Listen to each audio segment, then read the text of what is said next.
All right, everybody, how we doing? How we doing?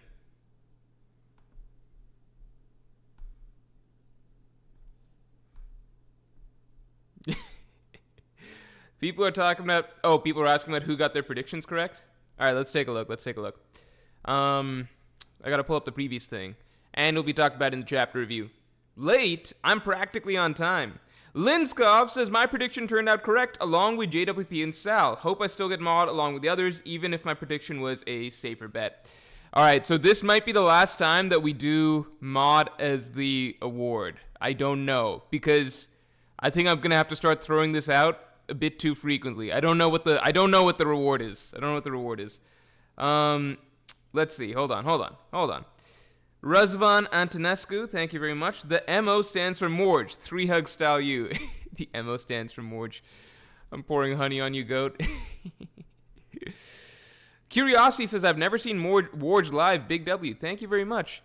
JWP says, I got outplayed. LMAO. Hawkins says, Don Krieg, Jin, and Pearl in the first panel. I would not have recognized them if other people were not talking about them. So I'm happy that other people in this community are so observant. What the fuck are they doing here? Do they know what the story... Do they know what's going on? Do they understand what's happened since then? Why does Don Krieg look badass now, too? Umair says, Morj is a D member confirmed. I wish somebody had predicted during last week's predictions that there would be somebody that Don Krieg, Jin, and Pearl... Why do they still let that bum Pearl, go around with them? What the hell? Why is this happening? Why are Dude, they could have had Jin come back in a more badass way, in my opinion. Don Krieg and Pearl being in the background, I think that makes sense. But Jin, Jin should be... I don't know. There should just be more to Jin, in my opinion. Also, let's get the stream likes up to 100 real quick. I'm going to pull up the stream that we did predictions real quick just to see officially who got everything right. Officially. Not that I can't trust the word of the people, but just don't worry about it. John678, thank you so much for the 10. Morj, couple things. 1, did Vegapunk expect the Iron Giant to be moving his dumbass around so much? 2, Giant's ship getting fucked up. Maybe we get intercepted by another party in post-Egghead. 3, also, you think Mo... Dude, I've got a big question. I need some Japanese speakers in here. Is Meek in here? I need some Japanese speakers in here, because we got to get to the bottom of this Mo shit to understand. I think I've got some questions about the Mo shit. So, I was joking with my editor earlier today once we both read the chapter. The Iron Giant, who was, I won't say hyped, but it just felt like the Iron Giant had a bit of an aura around it. You know what I mean? Oh shit, the Iron Giant's moving and it's getting up and it's kind of not rampaging through the island, but the Marines can't take it down and everything. It's just doing whatever it wants. And it's readers are thinking oh shit, are we going to get the Iron Giant versus all 5 Gorosei or some shit? And then, you know what happens? The Gorosei look at the Iron Giant once, and then it doesn't take 5 Gorosei. It takes 1, and it doesn't take a fight. The Iron Giant was it was basically made out of straw, essentially. It was just oh, fuck, we just gotta fuck this shit up? Alright, genius idea, Vegapunk, world's smartest man. Put this shit inside the Iron Giant made out of paper. He would have done better. I don't know. I guess it worked. They didn't find it for a minute. So it worked. Giant ship getting fucked up. Maybe we get intercepted by another party in post-Egghead. I don't know if it'll actually get fucked up. Because, in One Piece, this shit happens, I don't know. They do lots of shit where, oh, the ship is badly damaged or something, but they're still able to sail. I don't know. Maybe Frankie can fix it up really quickly. Let's see. It would be nice if Frankie did something, outside what we already expect him to do. Okay, let's see. So the Gorosei will attack the Giant. Linskov says if a named combo attack, then credit is also Malik. So it's not that. Okay, so Linskov gets it. Nothing here. Gorosei's speech ended prematurely, so that's JWP. Vegapunk's speech ended prematurely before revealing the D, that's Sal. I feel hesitant to give it to both JWP and Sal. Because it's just I forget what I said at the time. We need harder rules, but I guess we do both. Nothing here. Ancient Kingdom, no. Iron Giant, no. No. Yeah, I don't really see anything else. Don't really see anything else that we got from last time. Yeah. I think basically we covered everything else. Okay, cool. So the more obvious ones, I guess, got taken first, but, it works out. Jordan Taylor, thanks for being a Yonko tier member for 20 months. My prediction is that next week, the chapter will end with Im saying, Will of D, more like Will of D's nuts, and then lead to a 3-month break. All right, well, I don't know. We'll see how that works out for you. What if you're spot on with that, but instead it's like a 2.5-month break or something? Do we still give you credit? Morj sold me Fent. Thanks for the 5. You know what? I read that. I've seen your name now a couple times, but this time I almost read it as Morj sold me feet, so I don't know what I'm thinking. Low-key, my favorite moment of this chapter was Doll's badass line. Can't wait for Viz to ruin it and for everyone who reads it to feel nothing.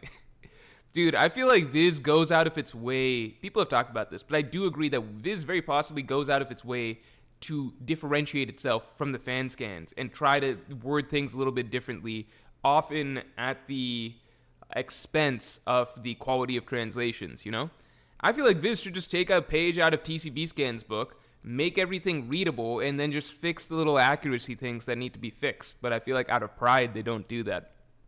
I don't know. Evil Friend, thank you for the 20. Want on last stream, but you weren't on last stream, but I know a way to off Shanks. For those of you who don't know, last stream was us trying to scheme a way to kill each Yonko with prep time, as us normal human beings. Okay, use devil fruit extract to kill devil fruit users, but he can also use it against Shanks by lacing his grog with it while he's drunk and then lure him into the water before he realizes he can't swim. Oh, that's an interesting idea. Like capture the kid and then Shanks goes out to sea to swim to save the kid. That's an interesting idea. I like that. That's a nice workaround the double devil fruit smoothie type idea. Although you could just make a double devil fruit smoothie. For those of you who don't know, you've missed a couple streams where we go into extensive detail on how in the One Piece world we would kill various characters, superpowered characters. The meta is if they have a devil fruit, then somehow drug their drink with devil fruit extract, like devil fruit juice. So the juice of another devil fruit, so they drink it and die. And if they don't have a devil fruit already, then you mix together 2 devil fruit juices. So you make like a devil fruit smoothie and then have them drink that. So then it's like they have 2 devil fruits and then they die. Jared Fluffy, thanks for the 2. The Iron Giant died for Warkiri hype. Okay, so who's back on this train? I'm back on this train. I think my original ranking that I believe that the Gorosei to have was correct. Also, let's get the stream likes up to 100. I believe that the correct ranking of the Gorosei in strength, I'm going to give you guys a poll on this. Gorosei strength ranking. I think it's just straightforward. Mars, literally called top, man. Then Venus Juro, so Zoro's opponent. Then Warkiri. Then Jupiter. And then Saturn. Just straight up planetary order. Yes, no. Gorosei strength ranking is by planets. Mars, Venus, Mercury, Jupiter, Saturn. I just think it's straightforward, and I think like it falls in line. Like does King, Queen, Jack. It falls like just in order. Mr. 1, Mr. 2, Mr. 3. I think it just makes sense. I don't know. That was my original ranking. Then it got kind of muddy for a bit, and we threw around some other ideas like, hey, what if it's Warkiri and Venus are the strongest? But I don't know. At this point, I'm kind of like, I feel like Warkiri's got it. Like at the end of the day, if this is the last that we see of Luffy versus Warkiri, then Luffy didn't really get the better of Warkiri, he just didn't. That didn't happen. Dila Joyboy, thanks for the 5. Yo, Morjimus Prime, haven't caught a stream the past couple of weeks. Were you able to try One Piece still on stream yet? One Piece still was that trivia thing, right? I didn't try it on stream. One Piece still. Daily guess One Piece characters. We could do that real quick. I just loaded it up. We could do that if we get a pause in the stream. Dick So Small, I piss on my balls. My favorite name to come up on stream. Thanks for the 5, man. I don't think the Iron Giant was beaten. Luffy left gear 5th so it couldn't defend itself. Oh, you think that basically because it's... interesting. So if Luffy goes gear 5th again, then the Iron Giant gets powered up. Wait, let me read this chapter. Let me read those pages again. That's an interesting theory. I like that theory. The Iron Giant... But it looks like it was still moving and shit, right? It is still moving, and Luffy's not in Gear 5th at this point. So I don't know if that's accurate. That's an interesting idea. Yokai Gota, thanks for being a Yonko tier member for 12 months, a full straight year, man. Iron Giant got frauded but for Warkiri hype. Maybe it was the Sanji of Joy Boy's crew. Also, nice beard. Also, do a Bollywood dance for Pride Month. Whoa, how are these things related? Okay, we'll just stop at nice beard. Thank you, I appreciate that. Bollywood dance for Pride Month? If anything, I think the nation of India is probably... Let me do a quick Google. I feel like... Is India homophobic? I think it is. I think India is one of the more backwards countries as far as I know when it comes to that stuff. So if anything, I could do a Bollywood dance in honor of Pride Month ending. That would be more in line for the Indian culture. I don't know. I don't speak for or represent India. I'm just saying I think that that's the way it is. Nasir, thanks for the 5. Zoro above admirals after this chapter. Okay, we can't. I just don't even know what to say. Before it was like Zoro fucking struggling with, like, not struggling with Lucci. It's just like, okay, the things we know there's a good ass gap between like Lucci and the Gorosei, right? Even just Morj looking at Lucci, you could feel like, yeah, one of these guys, there's a gap, right, portrayal-wise. I think it's just, I don't fucking know. I feel like, I don't even fucking know now, man. I don't even know. Like, I would like to see...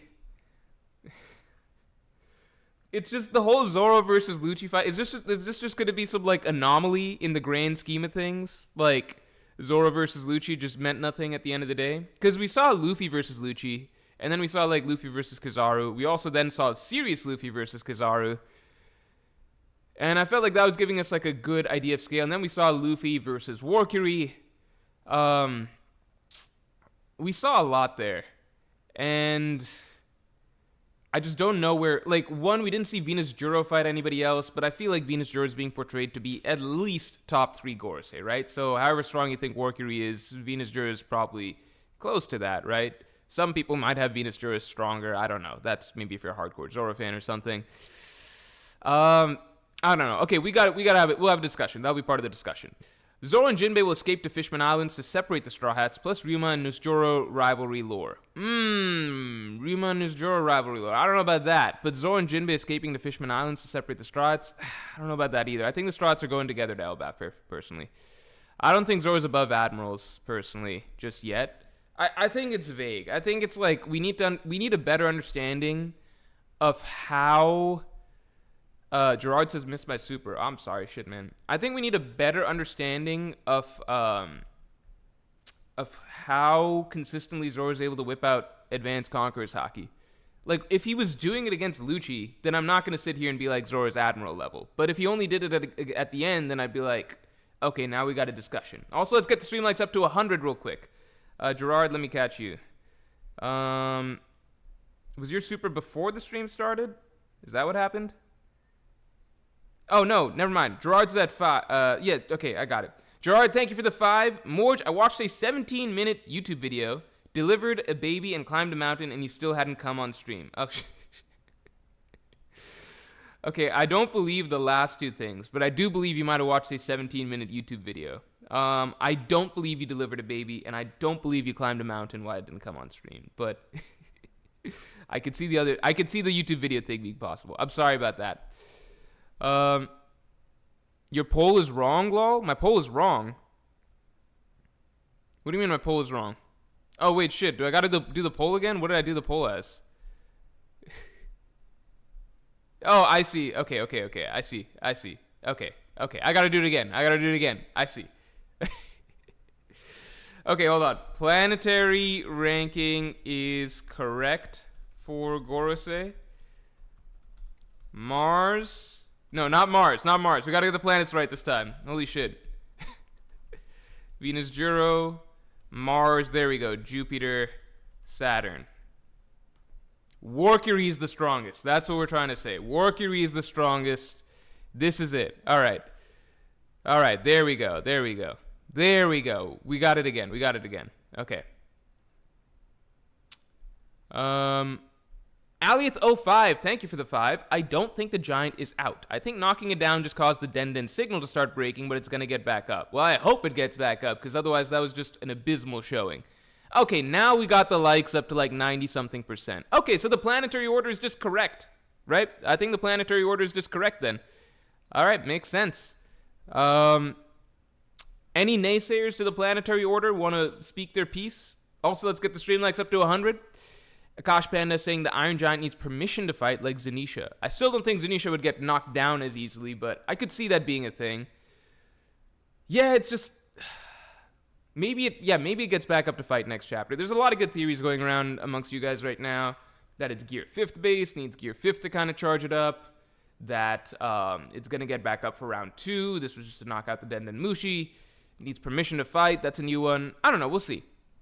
Tanajun Tharma, thanks for the 7. Is Smoker carrying a box? If so, what do you think he's carrying? Also, please beat Tears of the Kingdom before Elden Ring, or you never beat it. That's true. Shit. When am I going to beat... I just got to do it. I just got to set aside some time to beat Tears of the Kingdom. Otherwise, it's true. I'll never do it. Is Smoker carrying a box? I do want to beat Tears of the Kingdom, but I'm at that stage where I don't genuinely want to sit down and play the game anymore. Shit, there is some sort of an X-shaped box behind... You're right. Guys, look, Smoker's he's carting some shit along the ocean, and it looks like it has an X on it. I did not notice this. What is he taking? Also, I didn't know the billower bike could go across the water. That's pretty cool. What the fuck is Smoker taking? Man, I'm excited for Smoker's storyline. I'm at the stage where I love Tears of the Kingdom, put damn near 200 hours into it. I enjoyed the fuck out of that game. I got burnt out on it. I'm at the stage where I don't genuinely feel like sitting down to play it. There's not been a time in some while that I've genuinely felt like sitting down and playing Tears of the Kingdom. It just hasn't happened. But I want to finish it before I play another game. So it's kind of complicated there, you see? Yeah, I don't know what to say. Karain Kahane, thanks for your first super ever. Justin Holland, thank you for the long-term support. Thank you for being a Pirate King tier member for 20 months. All these callbacks seem to foreshadow involvement in the upcoming war. Your Zoro matchup prediction is on point. Iron Giant and Transmission are not done. Elders are still screwed, and Straw Hat still wins. Okay, so, one, I did put out a video saying, hey, what if Zoro fights Mars instead? But before that, I had multiple videos talking about how the most likely matchup for Zoro is Venus Juro. So hold me to those. The Mars thing, that was... Well, to be fair, I would have taken credit if the Mars thing ended up being right too, so if I'm being honest. But at the end of the day, it was trying to mix in like another possibility. Another potential interesting possibility. Venus Juro does seem pretty set now, though. Right? And I'd been talking about that for some while, that it does seem like Venus Juro as Zoro's final matchup. It just fits. It makes a lot of sense. I do think, though, that... I don't know. I feel like Venus Juro, I feel like he needs something a little bit more. Let me read what Zoro says to him. He says, gotcha, hold on. What does he say? He doesn't say anything to him. He doesn't say anything to Venus Juro. Does he? Fishman, wait. There's some... Yeah, they're just calling it a monster. He doesn't say anything to him. There's something special about his presence, right? So let's say hypothetically that the Gorosei are creations of Imu. Do the Gorosei then fall under the category of like world's strongest this or that? Because it would just be Imu's puppets, right? Does it count? Could Venus Juro be stronger than Mihawk? I don't know. Anyway, Iron Giant and Transmission are not done. I think the Transmission might be done. I feel like Iron Giant is not done. Maybe not done. Elders are still screwed and Strahd still wins. I think it's like one of those things where like the Strahds get their symbolic victory, whereas the Elders get the technical victory, and I think we just call it there. It's gonna have maybe like a Whole Cake Island sort of feeling where the Strahds get away and it's declared their victory in a sense, but like they didn't defeat the Elders, so the Elders maintain their hype for the end of the story. I don't know. JK Kane, thanks for the 2. How are we feeling about seeing Don Krieg and Jin? I enjoy always like when old ass characters like these come back. I will say with Don Krieg and Jin, I think Jin was so cool, man. Like, I feel like the way Jin was written, I think it would have been... I think with the way that Jin was written, in my opinion, Oda should have either never brought him back, or if you do bring him back, then he should be badass in some way. Like, not just another random pirate on Hachinosu. You know what I mean? I think that Jin being significant in some way would be good. On the flip side, how do we know that's Jin? Maybe it's not Jin. Have we considered that? Is everyone convinced that that's Jin? I don't know if that's Jin. I don't know. Like, let me look up... Okay. Maybe that's not Jin, right? Maybe that's just some dude that happens to be next to Don Krieg. I don't know. I can hope. I'm happy to see Don Krieg again. I think it's cool that Don Krieg made it. Actually, no, it's complicated. I think Don Krieg would have actually been a good character to not have it make it to... I think getting a callback to Don Krieg and stuff, listening to Vegapunk's speech would be good. I actually think maybe it wasn't so good to like reveal that Don Krieg made it to the New World and he's all the way at Pirate Island. Yeah, like, you know, this is the fucking New World that Don Krieg's in. Simply because I feel like Don Krieg, for his time, was perfectly representative of, like, the average Joe who thinks that they're cut out for the Grand Line, but is not. You know what I mean? I think Don Krieg was the perfect idea of, like, big fish, small pond, and just somebody who, because of their mentality, because of what they think is, like, all, like, Don Krieg's mentality, his values, what he believes strength is, all of that is just fundamentally incorrect. And that was the real reason that he failed in the Grand Line. Like, it's not like he even learned a lesson. He was just like from failing in the Grand Line. He was just like, oh, we just lacked information. That's why I failed. So he didn't even humble himself or anything. So to me, I think it's like Don Krieg was the perfect example of a pirate that would just never cut it in the Grand Line. And that's what he was supposed to sort of represent.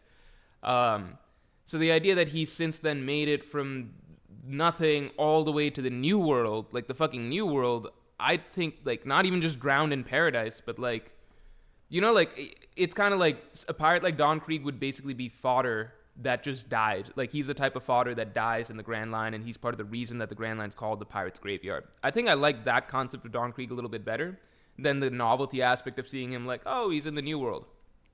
Now, you might say, but Morj, couldn't he have, like, changed or grown or developed? So, one, we never see that in the story. I think a great example... A counterexample is Bellamy. This is just me the more I'm thinking about it, because I really didn't think about it until it's being brought up a little bit more here. But a counterexample is Bellamy, where, like, Bellamy's the perfect example of, like you think you're a hotshot, but you think small, narrow-minded. You're not the type that's cut out to, like, actually rise and grow forward in the world. And then he gets his ass kicked by Luffy.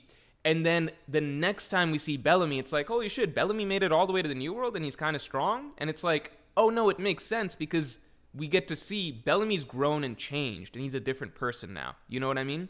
So it would feel kind of like against the concept of Bellamy's character if you just picked him up as is, like the same sort of concept, mentality, what he represents, and just said, hey, and now he's in the New World. He made it all the way to the New World, and he's in the Corridor Coliseum, and he got so much stronger. It would kind of go against the whole point of what Luffy crushing someone like Bellamy represented, right? It only works because you have Bellamy change. So that reflects, like, yeah, if you open up your mind and change your perspective, then you can evolve from, like, this small fry with a small fry mentality into somebody that can actually be, that can actually kind of go the distance and move forward in the world, right? With Don Krieg, it doesn't feel earned because, like, it just feels like Oda's just throwing him in as a cameo, you know? I just don't think, I think the novelty of seeing him as a cameo is not worth what it takes away from the whole idea of what Don Krieg, in my mind, represented as an important figure for Luffy to run into in the first place in East Blue. Because Don Krieg is actually a significant encounter for Luffy in the East Blue, and that Don Krieg is this guy that's supposedly the king of East Blue, and he thinks that he has everything you need to become the Pirate King, and Luffy crushing all of that and showing that, no, this guy is the exact opposite, of everything that it takes to become Pirate King, to even survive a week in the Grand Line. I thought that was really important. So this kind of like sweeps that under the rug, I think. So I don't know. Hopefully we get some more writing around. Basically, I feel like now that I'm thinking about it, when I first read the chapter and saw people talking about Krieg and Pearl and stuff, I was like, okay, cool. Now that I see it, I think it's actually kind of throwing away something that was important to East Blue just for the sake of a cameo. I think if you want to do a Don Krieg or Pearl or Jin cameo, then just show Don Krieg in East Blue, you know? That's it. So actually, I guess I had a lot more thoughts on Don Krieg than I realized, but I guess I just don't like that. That's all I can say. And you guys might say that, like, oh, it's not important, it's just East Blue stuff, but, like, to me it matters for the coherence of the narrative, you know? Like, things represent, like, things have meaning, things represent things, and if you want to change what this represents, then you should have writing around it, like with Bellamy, you know? That's it. Karain Kahane, thanks a lot. Have you played the One Piece card game? No. I have a tendency to get addicted to trading card games. I was once addicted to addicted is a strong word, but like I can get pretty into them. Like I was into Yu-Gi-Oh for a while. I spent probably like nothing crazy. Like some people spent close to like a K in my friend. No, I had some friends who, like one friend in my group in particular who came from a very rich family. He spent like multiple thousands of dollars on Yu-Gi-Oh. I ended up spending like a few hundred, I think, all said and done, like total, yeah, on Yu-Gi-Oh cards, like 200 to 300 or something, definitely over 200, which is honestly very low in the grand scheme of things. And then Hearthstone also, I've paid to buy like open 60 packs and stuff before. I don't know how much I've spent on Hearthstone, maybe close to the same amount as Yu-Gi-Oh or whatever. And if I had, and that was when I was younger. Now I have more money as an adult, like as an adult person. So therefore I have more money that I could potentially waste on card games. So it would not be a good idea. PG24, thanks a lot. RIP Jerry West. Yeah, RIP Jerry West. For those of you who don't know, the NBA logo, like if you see the logo of the NBA, that guy on the logo is a real person. That figure, that silhouette, it's Jerry West, old school basketball player, played in like Wilt and Bill Russell's time, one of the all-time great guards. And yeah, he just passed away at like 80-something. Akash Panda, thanks for the 5. Like the words manga and like in the last video title. Like the words manga and like in the last video title. First limits the scope to the manga medium. Second focuses on uniqueness rather than quality. Oh, thank you. For those of you who don't know, I just put out a video that I think is a really fucking good video. I don't really know what prompted it. I think, you know what it was? I think because I'd done several theory videos, so I was like, I want to put out an analysis. Or a more analytical type, like my style quality video, like my style type video that a lot of people originally subscribed to me for, to balance things out a bit. I didn't want to do the Warren analysis because that'd be too long. So I did this instead, which is just like, I don't know, appreciating how, like, everything we've been having in Vegapunk's speech. The video I just put out is why there will never be another manga like One Piece. Strongly encourage you guys to check it out. I think it's a great video to show people who maybe don't like One Piece, maybe are not familiar with One Piece, stuff like that, or don't recognize its greatness, or just think like, you know, One Piece is good, but it's not all that special. Like, it is special. It's really fucking special. I think Vegapunk's speech encapsulates everything that makes One Piece so special, because like we've been listening for the last like 5 fucking chapters to just lore, and like the most groundbreaking, game-changing lore in like the fucking story, and the entire world of One Piece has been shifting around listening to that lore. I think that that's really, really interesting that we're just having this segment of the story just dedicated to this speech, and it's a long-ass segment. And just seeing the ramifications of it in story, what it means for all readers, and our excitement out of story. I don't know. I think it warranted a video just breaking down, like, yeah, you're not going to see something like this again. That's not happening again. Not just in the story of One Piece, but I'm saying manga in general. We're not going to get like a 1100, soon to be 1300 chapter epic in a manga ever again. It's not happening. It's One Piece, and then it's done, at least for the medium. And Akash Panda is saying that he likes the words. I said that the video title was "There will never be another manga like One Piece," and you're saying you like the words manga and like because manga keeps it to the medium. Yeah, I'm not going to claim that there's not going to be some fantasy series. There's probably fantasy series that I just don't read that are like the same as One Piece, more ambitious, whatever. Right now, okay. But in manga, it's One Piece. And there's no series like One Piece, which is not quality but uniqueness. And yeah, I'm not trying to say that One Piece is better than every other manga, because that's subjective based on whatever, but the unique traits that it has and what it's achieved in that capacity, like in the capacity of being, such a long running epic in the medium. That's not happening again. King G, thanks a lot for the 2. If Zoro fought Green Bull right now, he'd win. Facts. I don't know, man, because Green Bull is fucking, like, the Green Bull hype went so 180, because I remember when he came out just, like, defeating King and Queen, everyone was like, holy shit, this is a fucking Admiral that's going to be a problem, right? Now you've got a lot of people saying that King and Queen were injured and shit. I don't even know. What does that mean? How injured were they? Some people are like, oh, they had sea stone cuffs on. I don't really know whether that was canonical or whatever. I'll say this. Green Bull took on all the scabbards basically at the same time. And Yamato. Yamato took a pause in terms of attacking him or whatever, but like, Yamato's an advanced Conqueror's Haki user. Like, he was taking her attacks along with all the scabbards. Okay, granted, let's clarify. Some of the scabbards are dead, right? And it's not the same as Kaido taking on all the scabbards when it was all 9 of them. Some of them were using Sulong, etc.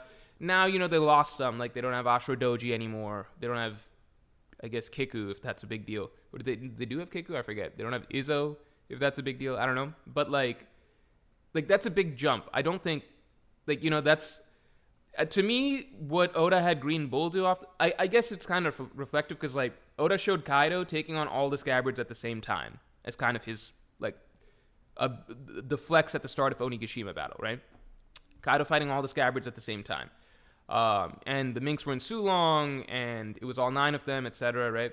Then and Kaido's a Yonko. Then you introduce Green Bull, and Green Bull similarly is taking on all the scabbards. There are less of them, fewer of them, because they lost Ashura Doji and Izzo, and the Minks aren't in Sulong. So to me, that kind of reflects the scale, which is that Green Bull's not doing exactly what Kaido did. It's a step down, but it's still the same sort of, like, it's still an Admiral. You know what I mean? Like, it's above these, at best you have, like characters, I don't know, like, you get what I'm saying? Like, I don't think, like, and then Yamato comes in, Yamato gets, like, a good hit, but it doesn't seem like Yamato can solo Green Bull. It seems like Yamato plus the scabbards could maybe take Green Bull or something like that. At least that's the sense that I was kind of getting from reading that section, right? And Oda just showed Green Bull, like, wiping the floor with King and Queen, their level of injuries and stuff like that. Your mileage may vary depending on what you think. But I don't know if Zoro is taking Green Bull right now. I don't know. I just don't know. I really don't know. Because on the flip side, I don't think Green Bull would take as long as Zoro did against Lucci, Tom says, going feral if one more person says Zoro one-shot Lucci. Yeah, that's not what a one-shot is. A one-shot is if your first serious attack attempt takes them out. That's what a one-shot is. If you're attacking a lot and your attacks are getting blocked and deflected, etc., that's no longer a one-shot.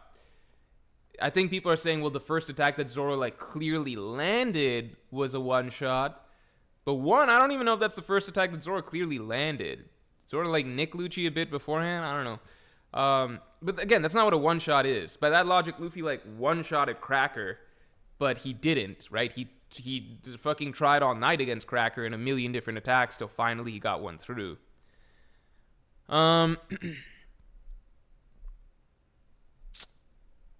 Now, if you want to argue Zoro could have hypothetically one-shotted Lucci if Zoro went all out from the beginning, that's a different discussion. But at the same time, I'm like, yeah, but characters don't really even do that in the first place. You know what I mean? Like the discussion of, like, could they have one-shotted them if they went all out from the beginning? Like, I don't know. Like, did Zoro one-shot Mr. One? Well, no, Zoro landed other attacks. Like, it's hard to explain.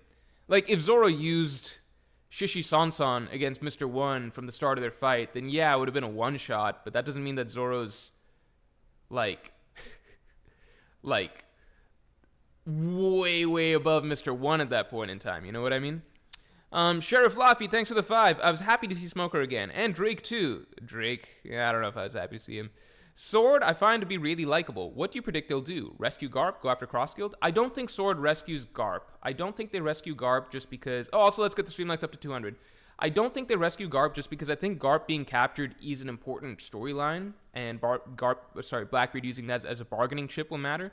I feel like Sword will ultimately, their relevance will come down to when the Marines inevitable. I think there's some internal significant conflict that will happen among the Marines, and they will ultimately come down to the Sword side and the Akainu side, and ultimately Sword needs to win out in some way by the end of the story so that there's significant reform. Deela Joyboy, thanks for the 10. Looks like pieces of the Iron Giant broke off when hit by Warcury. Wonder if we see something inside of it besides the snail. I hope it's the bomb Vegapunk was supposed to put in Kuma for self-destruct. Shit, I fucking forgot about Kuma's bomb and shit. How far do you guys think we're basically wrapping the arc? Like, what do you guys think about the end of the arc right now? Jacob saying you simply have to lock in to beat Tears of the Kingdom.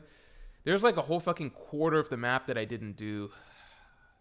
I think if I devoted one solid day to it, I could like do the 4th dungeon and then the Ganondorf stuff, because I do want to do everything. It's just the motivation's so low. Like, the worst part is trying to complete a game just for the sake of completing it.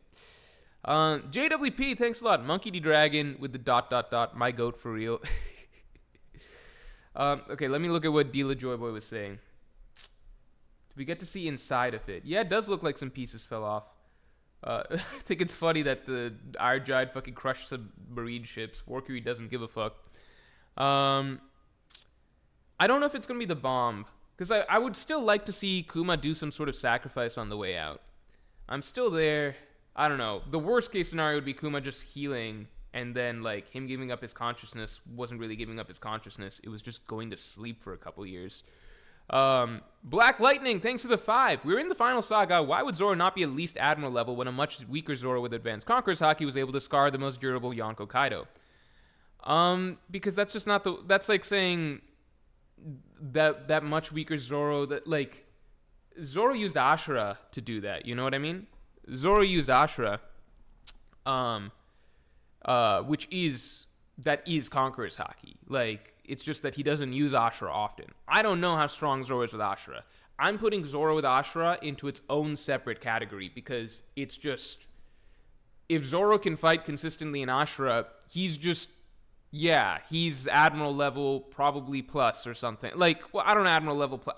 Don't quote me on things here, okay? We don't know. But Ashura Zoro can essentially be whatever the fuck Oda wants it to be, because Ashura Zoro, in the only interaction that Zoro had with a Yonko in Ashura mode, he beat him, got the better of him, and permanently scarred him for life. Like, and this was with Zoro having like a shit ton of broken bones and having basically 1% health. So Ashura is broken. We put Ashura in a separate category. I don't talk about Ashura when I'm talking about Zoro's strength, because I just don't know what the fuck it even, like, what category it falls into, right? I think it's possible that now that Zoro has mastered Conqueror's Haki, and Ashura is all about Conqueror's Haki, that maybe Zoro can fight in Ashura consistently, but I don't know. So anytime I'm talking about how strong Zoro is, just assume that I'm not talking about Ashura. Separate category, okay? So if we separate Ashura Zoro, because to date Ashura Zoro is his best feats. Getting the better, like, even what he did against King, not as good as Ashura Zoro against Kaido, right? That's still the most impressive thing he ever did, because it's one of the most impressive things anyone in the One Piece universe has ever done, right? Nobody's fucking scarred Kaido. Big Mom fought Kaido for 3 straight days. She did not land a scar on him or anything like that, right?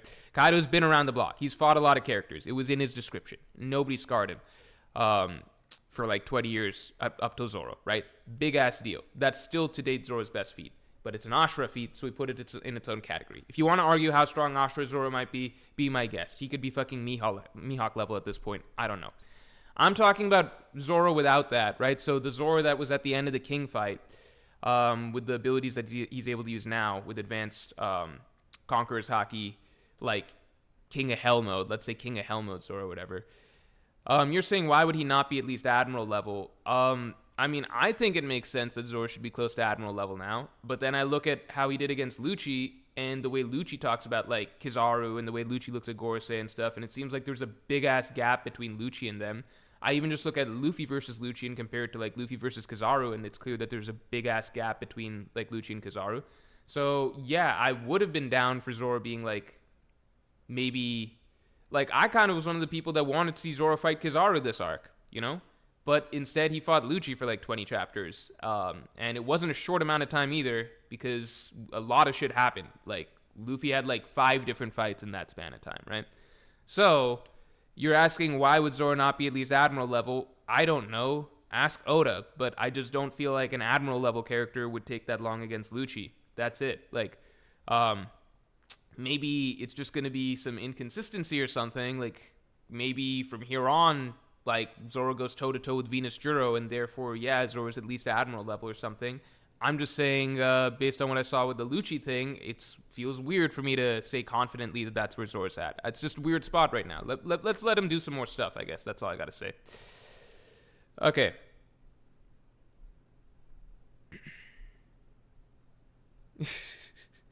Ashura is just an attack, says Kurokami Najima. Yeah, so okay, whatever you think about Ashura, then put it in its own category, right? It's whatever you want it to be. So that's why I set it aside. Like, that's another question mark that we have, which is like, is Ashura a form that Zoro has that he just can't use consistently, or is it just an attack, right? I don't know. So that's why I don't judge Zoro's overall strength with Ashura included. I just separate it because it's so far out of the spectrum of the other things that he's done in fights, right? You separate, like, Ashura Zoro, which is, yeah, I'll take on Kaido, world's strongest beast, world's strongest creature, 1v1, and in a, like, and in a single move, basically scar him for life, like, beat him in that interaction. That's a huge divide between doing that and then everything else, which is like, oh, I fight Lucci for 20 chapters without laying a scratch on him, you know? Like, it takes a long ass time for me to scratch Lucci. Like, oh, I nearly died to fucking King, Kaido's like right hand man, until I, like, you know, like, there's just a big gap between the Ashura feat and then everything else Zoro does.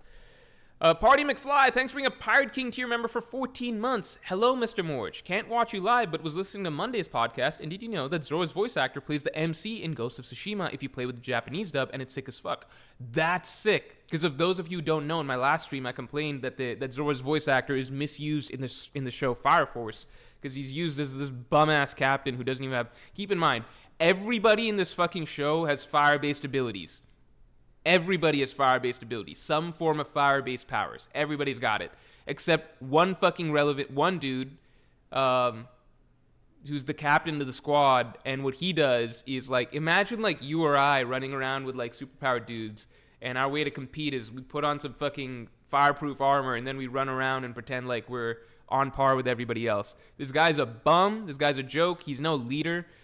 He has no aura. And it's Zoro's voice coming out of him. I'm just like, this is just such a misuse of Zoro's voice. Zoro should be giving badass speeches, like, about, like, why Usopp can't join the crew again or some shit, or, like, talking about how nothing happened or some shit, you know? You can't just be running around being like, wait, oh no, there's a fire. I have to run to the to the fire station to get my fireproof suit so I don't get burnt. I'll be right back in 15 minutes, guys, and I'll provide, I don't know, a role player level of help. Anuj Agrawal, always good to see you. Thank you for the 10. I said it a few streams ago, so I'll gloat now. Wait a second. I got to give the reward to the people that... who are the people? Linskov? The winners, before I forget. Linskov. Okay, I'll just get you guys in a second. There's some people that I have to give a mod to. Anuj Agrawal says, I said it a few streams ago, so I'll gloat now. The Mavs never really had a chance. The Celtics were a top 5 regular season team of all time by SRS. I don't know what SRS is. And about to go 16-2 and sweep a finals without their third best player. Yeah, I mean, I think I said before the series started, my head says the Celtics, my heart says the Mavs. I feel like I just dislike the Celtics. So you can gloat if you like. I'll just say this real quick, which is like, I had to watch the Celtics win in a bar. I went to a bar to watch this game. And it's in a location, I'll just say, like, where I'm at, where you would not expect there to be any Celtics fans, but for some random reason, this bar had several Celtics, like, Boston fans. I don't know why. And I usually don't watch sporting events, like, live at bars or whatever. This time I did. For the first time, like, you know how people get into, like, brawls and stuff at sporting events, or, like, bar fights over sporting stuff or whatever? I was always like, what kind of idiots do that?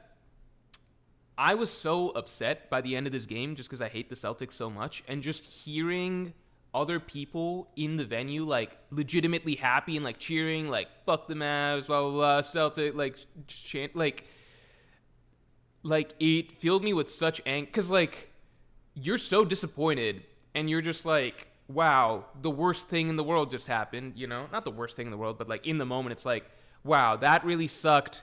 That drained a lot of my joy for like the sport, even feeling like watching NBA, like this really hurt, whatever. And then you're hearing like other people like cheer and celebrate, and like it almost feels like they're rubbing it in, and it's just like, these guys are such assholes. Although I'd be doing the same if the Mavs won. And in my head, in that moment, I understood. I was like, oh, it's totally understandable why people get into physical fights over this sort of shit. It's just totally understandable. It seems stupid outside of it, but when you're there in the moment and like you're very passionate about something, and then it just goes like you face the ultimate disappointment, and then you hear people genuinely cheering and like jerking themselves off over what just happened and like laughing at your deep emotional wounds, it incites some degree of rage. I could definitely see why people, especially several more drinks in, would feel like the other person is taunting them, practically, like the other people are taunting them, and why it could hypothetically escalate to actually wanting to deal physical violence. I can understand the vision now. I could never understand this before. I understand it now. I get it. I get why people would want to feel that way, or why people would want to do that. Because in my mind, I was just like, these people are like the biggest assholes in the world. They're not. They're just really celebrating their team's win. But because it feels like your country just like lost in war, and like you have so much emotional investment in it, and you just feel so sad, and you just feel like these people are practically taunting you with their joy and how they're making fun of your team. It's just like, I get it. I get why people would want to hit people like this, especially if there were more drinks involved. Okay, well, we're going to move past that subject, but I understand it. I understand it now. Sports fans are not stupid. I get it. They're not just dumb idiots. They're just humans with feelings who don't want to be who just want to be allowed to mourn in peace. That's all they want. All right, let me catch up here. Where are we at? Also, let's get the Streamlexes 200. What if Krieg is Jin's vice captain now, says Count Dogula? That's not what it looks like based on here. Like, if I looked at this pair of people, one, I'm hoping that person's not Jin. But two, if I had to guess which one's the captain, I'd feel like Don Krieg looks more badass than Jin. Jin still has vice captain energy. Morio Anime says he became what he hated. No, because you'd read shit and be like, oh, there's like, especially at like international soccer games, football games, like you'd read stuff about like, oh my god, another brutal, violent fight happens at these like stadium events, and I'm like, these fucking idiot animals, what are they doing? It happens at American sporting events too, but for some reason it's more common in Europe. It's weird because Europe's like classier in some ways. Like Europeans are able to do things like go out in the public and drink wine or whatever. Like they're allowed to drink in public because they don't get like wild and rowdy. You can just go to a park in Europe and have alcohol and stuff. Americans, you can't do that. You let Americans have beers out in public and stuff. You've inciting. There's going to be problems in the streets. Sporting events, it's the opposite. Sporting events, Europeans are absolute animals. Americans, they're bad, but like it's just all relative, right? They're not doing the shit Europeans are doing for the most part. Anyway, either way, whether it's a fight breaking out in American football stadiums or European football stadiums, whatever, I'm just like, these dumb animals, these meathead sports people. I'm like, no, now I understand. I'm like, I get it. I get why you would want to do that in those moments. I mean, like, I just felt that way in like a random bar. And these people are in like a super emotionally charged stadium with like thousands of people chanting and so many emotions on the line, and they probably paid like hundreds of bucks to watch their team that they care so much about lose. And then you just feel like you lost so much, and it cuts so deep. And like you were so excited for this, and like someone like came in like and just tore down your banners and destroyed your birthday cake and like ruined your whole birthday party and stuff, and they're making fun of you, and you're just gonna feel mad. You just will. PenPal1058, thanks for being a member. What is it? A Pirate King tier member for 19 months. Holy shit, man. Hey, Morp, congrats on the grandkids. Are you done with Tears of the Kingdom now? Are there any other games you've always wanted to get into, but don't have time outside of the Souls-like genre? So not always wanted to get into. One thing that's interesting I've read about games is that, like, you can kind of narrow down, like, once you separate out a lot of, like, first-person shooters and stuff, which I'm just organically not that interested in personally, once you narrow, you can sift a lot to really get down to stuff that you kind of like, right? So, like, for a while I was like, oh, I'd probably really like playing the Assassin's Creed games. But then people are like, no, it's like, it was good for its time, those games, but like maybe if you like if you're expecting something like as good as like Dark Souls 3 or Sekiro or something, just don't play that, you know? So there's a short list of like games that it sounds like would be really up my alley. Ghost of Tsushima. I think I'd like to try Baldur's Gate 3 just to try it. I kind of got to look through Shadow of the Colossus. Like, there's a short list of games that I still really want to try. But it's not a super long list. I'm not done with Tears of the Kingdom yet. I'm not done with Tears of the Kingdom yet. I'm at a stage where I'm burnt out playing it. That's not to say it's not a great game, because I enjoyed it for 200 hours. Keep in mind, I'd never played Breath of the Wild, so for me, everything experience-wise in this game was brand new. It's just that I reached a point where I don't believe that there's that much more content I would find super interesting left in the game, and I still got like a whole dungeon to do, a full quarter of the map, got to beat Ganondorf and shit, and I just don't have the motivation to do it anymore. There was just a time when I was playing Tears of the Kingdom where like all I want, like I would methodically map out, anytime I hit a new area, I'd methodically map out, and I'm like, okay, I'm going to do all this for this area, I'm going to go in kind of this order, and then like do this order of quests and everything like that, and I need to talk to people and like just figure out an order of quests, and then once I'm done with all that, then I'll go up to the sky and do all the sky islands in this area, and then that way I do this whole area, and then I can move on. Like, I was just very thorough about it, and now I'm just burnt. Like, the thought of just hitting another sky island at all and just going through a similar sort of shrine process, it just doesn't feel exciting for me, shrine crystal process. So I still just want to finish the game and just get it done with so I can move on in peace to other games. Black Lightning, thanks for the 5. Since it got confirmed in the magazine that Zoro pinnacle swordsmanship was him coding advanced conqueror's haki on his swords, what can we say for Shanks to be over Mihawk? I don't really know what that means. What magazine said this? I don't really know what that means.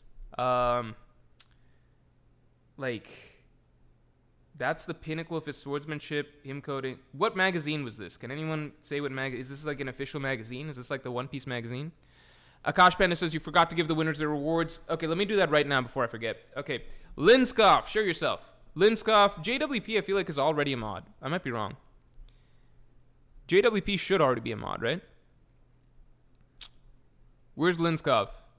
Okay, just somebody give me a heads up if Linskov, JWP, or Sal show themselves. Linskov, I'll just type their names in here so people know. Linskov, JWP, Sal. These 3 people are who we're waiting on. If they show up, then just shout it out and I'll mod them. Okay. What magazine? What magazine? What's the magazine? JWP should be a mod, right? What's this magazine that's the pinnacle of whatever? JWP should already be a mod, right? So that should be nothing new. So Linskov and Sal.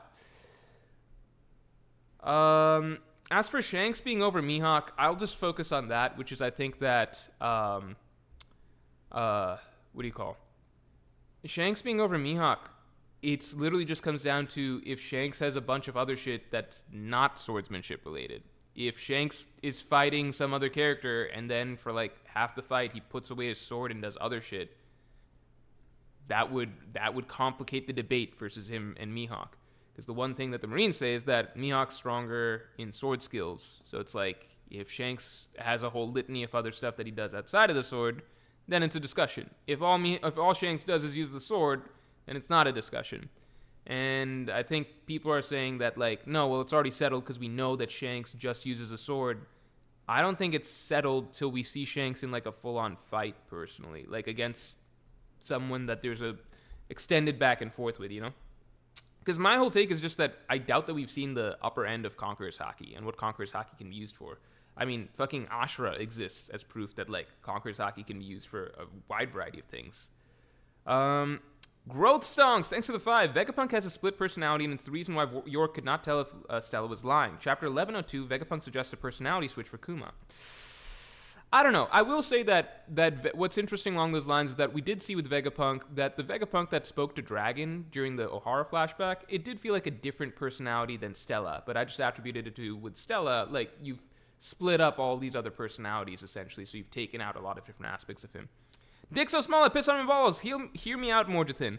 They try to use Vegapunk's teleporter to get Luffy on the ship. It malfunctions again and temporarily displaces Luffy to the Ancient Kingdom. There's always been one Joy Boy.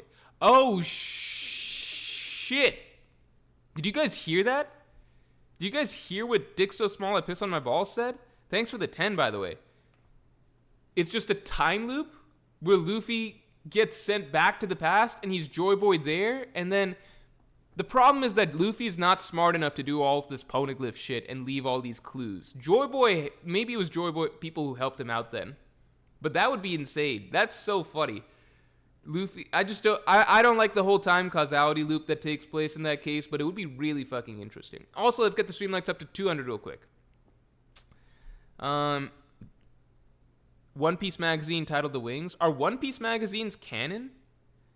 Are One Piece magazines canon? I don't like time travel stuff either. But first of all, one thing I've noticed is that, like, lots of times people will say they don't like something for One Piece, and then it happens, and then they're like, you know what, it's really good because it's One Piece. Like, a lot of people were like, this is not like a Chosen One type story. And now it's kind of shifting towards a Chosen One type story, and people are like, well, we just don't care about that, you know? You could argue it's still not a Chosen One story, but it's very much in the realm of possibility based on the more that we learn. We kind of got to wait and see. But I can already see a lot of people being like, it's not a Chosen One story, and then even if it turns out to be that, we don't care. Even though a lot of people used to hate that, and we're like, it's cliche and dumb. So I don't know. I think like a lot of people might not even end up minding time travel if it comes down to it. I don't know. A lot of it depends on how it's done. I agree that time travel gets really messy. I just think it's interesting. Are the One Piece magazines official? Are they, like, written by Oda? Oh, most of the sections of it aren't canon? Okay, then never mind. Forget it. Also, let's get the stream likes up to 200 real quick. Joseph eBay, thanks for being a Yonko tier member for 5 months. Hey, Morj, do you think there's a mole in the D tribe? Also, Iron Giant is the one who betrayed Joy Boy, possibly. I don't think the Iron Giant betrayed Joy Boy. Okay. This is what I was trying to figure out. Any native Japanese speakers in here? Because my question is, so you're saying there's a mole in the D tribe. I don't know if that's what Vegapunk was trying to get out. How do I say this? Okay, so the thing that was cut out, because like in Japanese, if the word that's being, can somebody, how do I even fucking phrase this? A word in Japanese is obviously different than a word in English, right? So like, for example, the Spanish word for like for mañana for tomorrow is mañana, right? The English word for tomorrow is tomorrow, right? So how would a translator know because if you don't know what the actual word is supposed to be in English, how would a translator know what to translate this phrase that's being cut off in Japanese to? Do you guys understand what I'm saying? Like, if Vegapunk's speech was, like, the word that was getting cut off at the end is mañana, right? Then he's like, y, otra, ma, and then ñana gets cut off, ma, right? For the English translator, all they're getting to see is ma, right? And you have no idea what the actual English word is supposed to be. So how are you able to translate a cut-off word in the first place? Because if you translate ma, like, okay, they're saying ma, so in English I'll just translate ma, but in English the actual word is going to turn out to be tomorrow, which means that the cut-off part no longer makes any sense. Does that make sense? Do you guys understand what I'm saying? Mañana is morning? Whatever. You guys understand what I'm saying. What's tomorrow? Tomorrow in Spanish. No, tomorrow is mañana. Tomorrow's mañana. Do you guys understand what I'm saying? Bubble Bass says the official translator Stephen supposedly has a contract with Oda stuff, and for important translation he's consulting with them. So then what the fuck is TCB doing? What are they? How are they able to come up with something? Meek says it's intentionally very vague. If we took it face value, Mo directly means something like to or also, but in the case with future context, it's something else. We decided to keep it Mo and improvise it later. Okay, so you'll have to improvise it to some degree. I guess we'll be relying... Thanks, Meek, by the way. For those of you who don't know, Meek is a TCB translator officially. So that's very helpful to come in and explain that for us. I think we'll maybe have to rely on Stephen Paul's translation then to get a bit more of an understanding. But thanks for the clarification there. Okay. Manny, thanks for the 5. Now that Sprout's are ready to leave and the message was cut off, what do you think happens next? We might be at Elbaf by autumn. I think we could be at Elbaf soon. How much longer do you guys think the arc has left? How much longer? Because I'm not sure. It feels almost as though like a lot of things were going on, and then suddenly there's almost a resolution in sight. Like, okay, they could get out of here pretty quick. How much longer? Also, let's get the stream likes up to 200. Do you think the arc goes on? 5-ish chapters. Okay, I'll say 0 to 5 chapters. 5 to 10 chapters. I'll even do 10 plus. Because maybe it's 10 plus, you never know. I really don't know what happens next. I feel like maybe we get a bit more action versus the Gorosei. I would like to see some character thing take place for Kizaru, and finally some resolution of Kuma's plot. I think that's the big missing piece. Evil Friend, thanks for the 5. Love your video breaking down how One Piece is unique, like the recent one, the world building one, and the storytelling ones. Thank you. I'm happy I got to do the one I did yesterday. People were asking why wasn't the video out Tuesday. It was a, I guess, higher effort video, so it just took more time. Had to come out Wednesday, but I hope you guys enjoyed it. If you enjoy it, then, definitely share that video, because I think it's one that's a good one to get the word of One Piece out there. The last one I just did is what I'm talking about, and it's called There Will Never Be Another Manga Like One Piece. And if you haven't seen it, I'd strongly suggest you guys check it out. Also, let's get the stream likes to 200. We're almost there. Okay, it seems like people are leaning towards 5 to 10 chapters, maybe rapid. A lot of people are leaning towards 5 chapters, so I guess people really feel like it's about to close out fairly soon. I could see 0 to 5 chapters. There was a time I thought an arc was like gonna wrap very soon, and that was like Whole Cake when they were in the getting away phase, and then it took forever. So I hope it's not gonna be something like that. Because I feel like it's hit a good crescendo. Akash Panda, thanks for the 5. Do you think there being so many Krieg-like fodder parts in the New World weakened the message behind Don Krieg way before Krieg showed up again? Oh, general fodder-like pirates in the New World? How many fodder-like pirates truly are there in the New World? Because, like, what we did see a lot as we entered the New World is, like, pirates getting fucked up. Like, the ones trying to run away with Kid, like, capturing them and killing them. Like right before the time skip, we saw ones getting fucked up by the new Fishman pirates at the beginning. Like, there were a good number of pirates that kind of reflected how pirates coming in from the Grand Line are too weak for the New World. Then, what else did we really see? I feel like we don't run into too many fodder-like pirates in the New World. I mean, they do exist. On the one hand, you have to remember that, like, in a lot of cases, people are just born into the New World. Like, these are natural islands that exist, that people live at, that they, like pirates can exist, etc. in the New World. It's just that usually, here's the big thing that we've seen, right? Which is that a lot of the fodder pirates in the New World, as Law explained to us, it's kind of like, if you're surviving in the New World, either you are beholden to a Yonko or you fight against them, right? So a lot of the pirates that we see in the New World are in some ways, like, beholden to some Yonko, like fucking Caribou, the first fucking New World type pirate that we meet. He's actually in service of probably Blackbeard or someone, Pinkbeard. Like, a lot of these foddery pirates that we meet are actually in some way under the umbrella of a Yonko. Like, a lot of the really weak ones belong to Shanks, how many pirate crews were allied with Whitebeard? So I think that that's a good explanation for why there's a lot of fodder out there. A lot of them are just some soft ties to a Yonko crew or something like that. And then others, it's kind of like, well, there will just be some fodder pirates that exist by virtue of, people living on islands in the New World and taking to the sea and being pirates. But I just feel like Don Krieg, it was like, no, this guy's not like not cut out for the new world. This guy is not cut out for the Grand Line, period. Like, you drop him on the Grand Line, he's dead in a week, is the idea. And the big piece being, he doesn't understand why. He still thinks that he's the strongest, that he's the toughest. There's no lesson learned. He's like, oh, we just didn't have information. That's why we lost. I'm still the strongest. I'm still the baddest guy. And like, to me, Don Krieg is supposed to be like the poster child that we're supposed to run into right before the Grand Line of the exact type of pirate and the exact type of mentality and shallow thinking that will make sure that you don't last a week on the Grand Line, you know? So, I don't know. It's tricky. Because, like, just think about, like, even if you ignore some... Like, how would Don Krieg have survived even fucking Whiskey Peak? How would Don Krieg have survived Little Garden?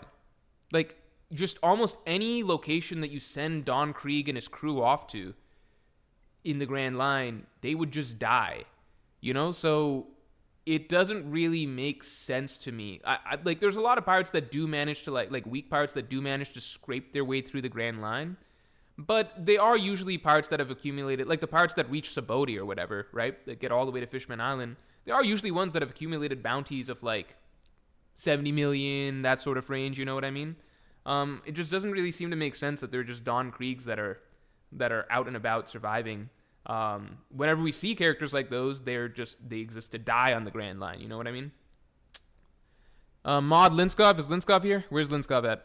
Okay, sorry, thank you. Thanks for pointing out Linskov. 1 second. Where's Linskov? Linskov, can you say something, please? Okay, I see you. No, yeah, I see you. Okay. I got you. Okay. All right, now we're just waiting on Sal. Tayante Black says they definitely gotten stronger. Yeah, I'm sure they got stronger. To me, it's just that, like, Don Krieg was the poster child of the type of person who just, like, thought that he was it. Like, he thought he already had it together, right? Because it's not like, oh, he thought he was strong, gets humbled by defeat, and then learns a lesson. No, he thought he was strong, got absolutely demolished by fucking Mihawk, who's a million times stronger than him, and his takeaway was, well, I'm still the strongest. We just needed more information. You know what I mean? It's not like Bellamy, who got beat by Luffy, and then we see the transformation in terms of like him realizing like, okay, I need to change the way that I think, and that's what makes Bellamy a really good character. So I think that's why I just don't like just picking up Don Krieg and being like, hey, it'll be fun if he has a cameo here in, you know, the New World, you know? Because I think it kind of defeats the point of what that great filter was supposed to be in the first place. And the type of pirates that, like, Don Krieg represented, what's being filtered out there. That's just my thoughts. Jin, if we saw Jin just randomly by himself at Pirate Island, I could buy that. Akash Panda, no, we covered this. Rei Uchiha, thanks a lot. Krieg and the Sarayama Alliance, best chapter ever. Oh, just as I ranted about. Not ranted, it's not a big deal. This whole thing is not a big deal. I won't like it when I'm rereading the series and I get to the Krieg section, I think. But, like, it's really not a big deal. I feel like, personally, it's one of those small things where, like, in the effort to just make the world feel more alive, Oda undercut the purpose of one of the characters for no real reason. So that's small. But the Sarayama Alliance I fucking love. And, like, what they just discovered is perfectly in line with, like, what they've been doing these past, you know, like, they were fucking diving for gold and shit all this long. Nasir, thanks for the 2. So basically, Oda power scaling is terrible.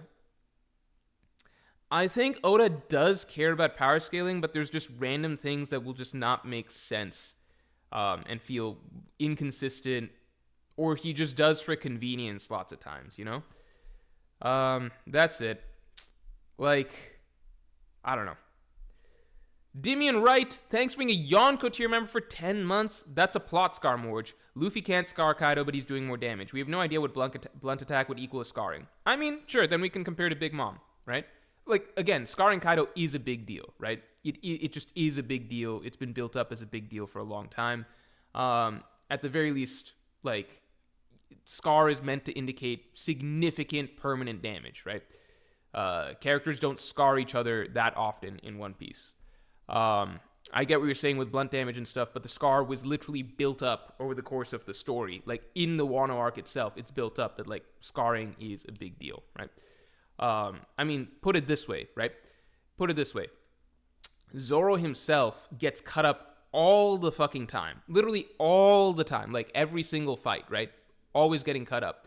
The only time he got actually scarred is by Mihawk, right? Which indicates that a scar, like, it's One Piece, right?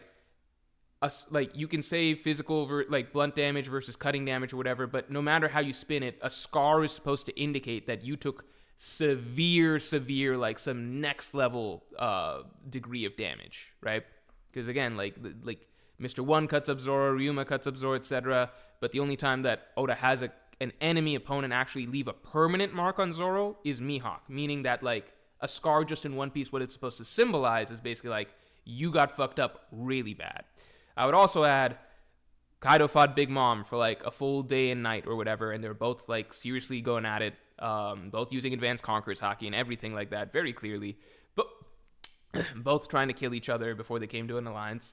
And Big Mom couldn't scar Kaido, right? So you cannot underplay the scar. Underplaying the scar is basically, how do I put this? Underplaying the scar is basically like willfully ignoring the narrative and how much the narrative itself builds up the idea that Kaido's body is basically unmarkable and that, like, it's extremely difficult, like it's basically impossible to scar him and deal permanent damage, because that's talked about throughout the Wano arc. Like, that's significant. It's supposed to be taken as significant by the narrative.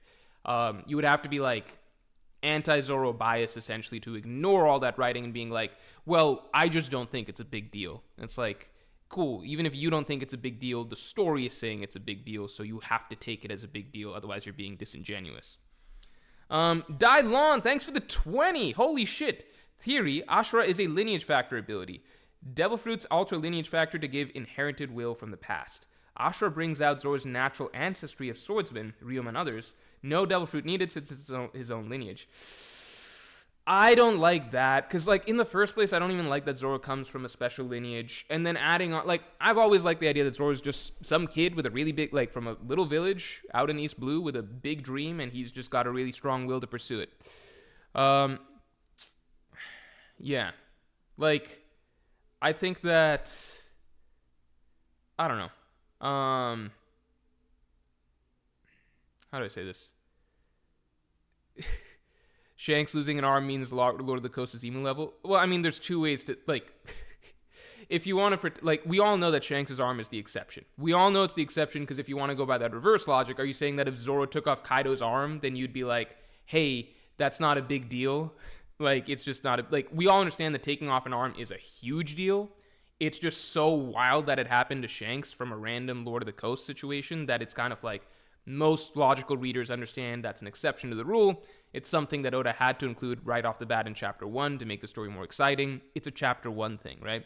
If you look at the entirety of the story, what you can tell is that, yeah, an enemy scarring, like, leaving a scar has always been reserved for really, really significant moments, right?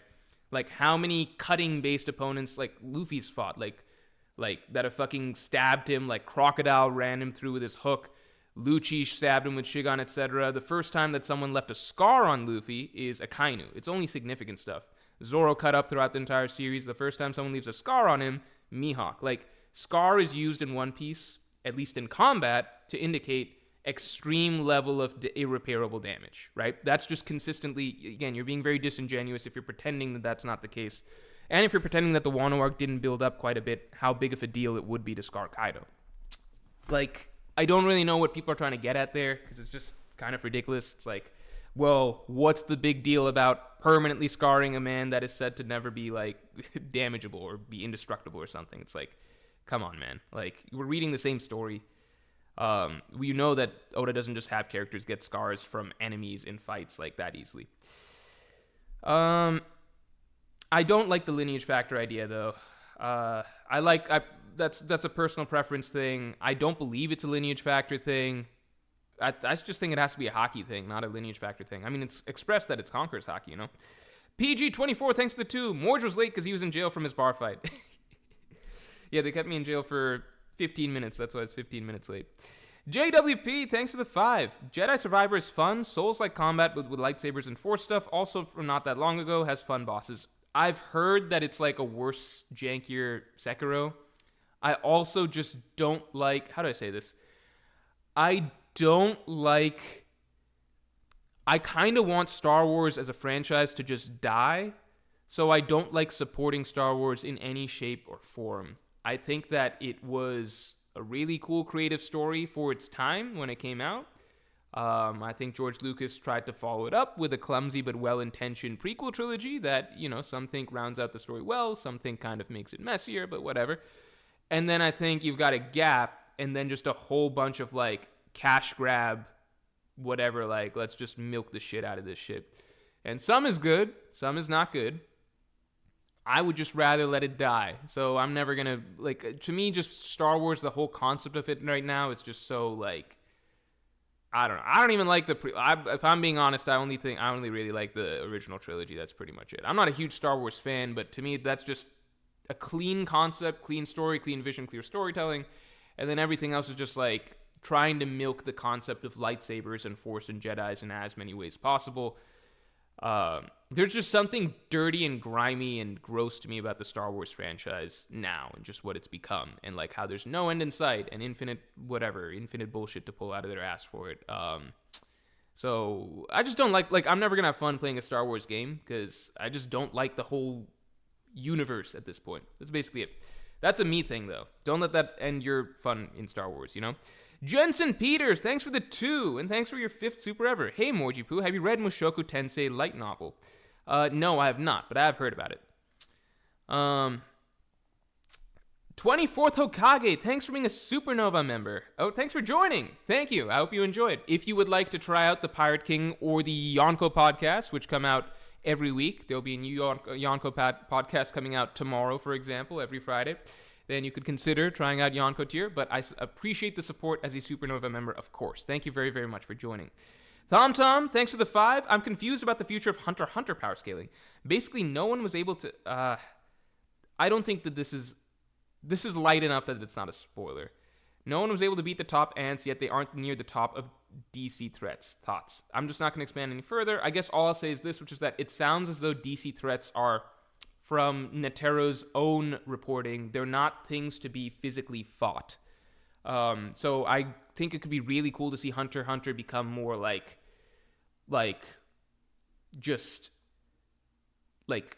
creating situations, where other humans amongst themselves are more so the enemies, but also just situations are created by the horrors that they experience in the Dark Continent that are so far beyond their understanding, by the DC that are so far beyond their understanding that they have interesting situations play out. So, for example, the fallout from something like Aluka existing, and that's all I'll say, basically. But imagine the DC being filled with stuff like that and the types of storylines that can come from that. New X7, thanks for the 5. First, thank you for reacting to the trailer. I reacted to the Metal Gear Phantom Pain trailer last stream. Second, since you're one of the best analyzers I've seen, thank you very much. Would you do analysis on genres, mysteries, thrillers, etc.? If Movie Morj was still going, I would. But for Morj, the One Piece channel, I cannot. It would just not be good for the algorithm. If the movie channel is still up and running and active, then yes, I would. Also, let's get the stream likes up to 250 real quick. Thank you. New X7, thanks a lot. BT2W, thanks to you. Bum is now one of my favorite insults. I'm happy to add to your repertoire, to your vocabulary. J.K. Kane, thanks a lot. My devil fruit power would be... Okay, I do not support this, but J.K. Kane says that his devil fruit power would be to kill every Celtic instantly. Holy shit, I do not support that. I don't like the Celtics as a team, but I wish no harm to any individual one of their members. Let us be very clear here. Listen, man, these people have families and kids. They're good people. Linsk, I just don't think they deserve to be NBA champions, even though they obviously factually do, based on account of the fact that they're the best team in the NBA. Linskov, thanks a lot for the 2. This is the best chapter in a while. W Pirate King wings. Yeah, I mean, if you're a Sanji fan, you just got to see Sanji against Nusturo. And if you're a Zoro fan, obviously you must really enjoy this chapter. I think people really like this chapter just because it's got a bit more of the action juice that people were craving for a bit. And I think that'll continue on from next chapter because Vegapunk's speech is over. Dick so small I piss on my balls, thanks for the 5. When Vegapunk talks about JB being the Joy Boy being the main character of this tale, all the text directly overlays Luffy, Oda was telling us. I just don't know if that means that or if that's more so like, Luffy's the new Joy Boy. And I think when we have the flashback, the old school Joy Boy will be remarkably similar to Luffy, SLMP, thanks for the 7. Just joined, so I don't know if you answered this, but did you see the theory that Krieg was one of the Rocky Port incident pirates whose heart got stolen by law? No, and thanks for your first super ever. I have not seen that theory. What is it based off of? Was there anything that suggests that? Did we see some of the hearts, and did they look like one looked Don Krieg-y? That's interesting. I don't know if that would be the case, but that is interesting. We know so little about the Rocky Port incident. I wonder if it's going to be one of those that Oda never really, it's cooler to talk about and reference without ever actually fleshing it out, so it's just a cool incident in our mind. But it does sound like we are probably going to get down to the truth of it a little bit more. I think because it's being, who was it? Wang Ji, right, was involved?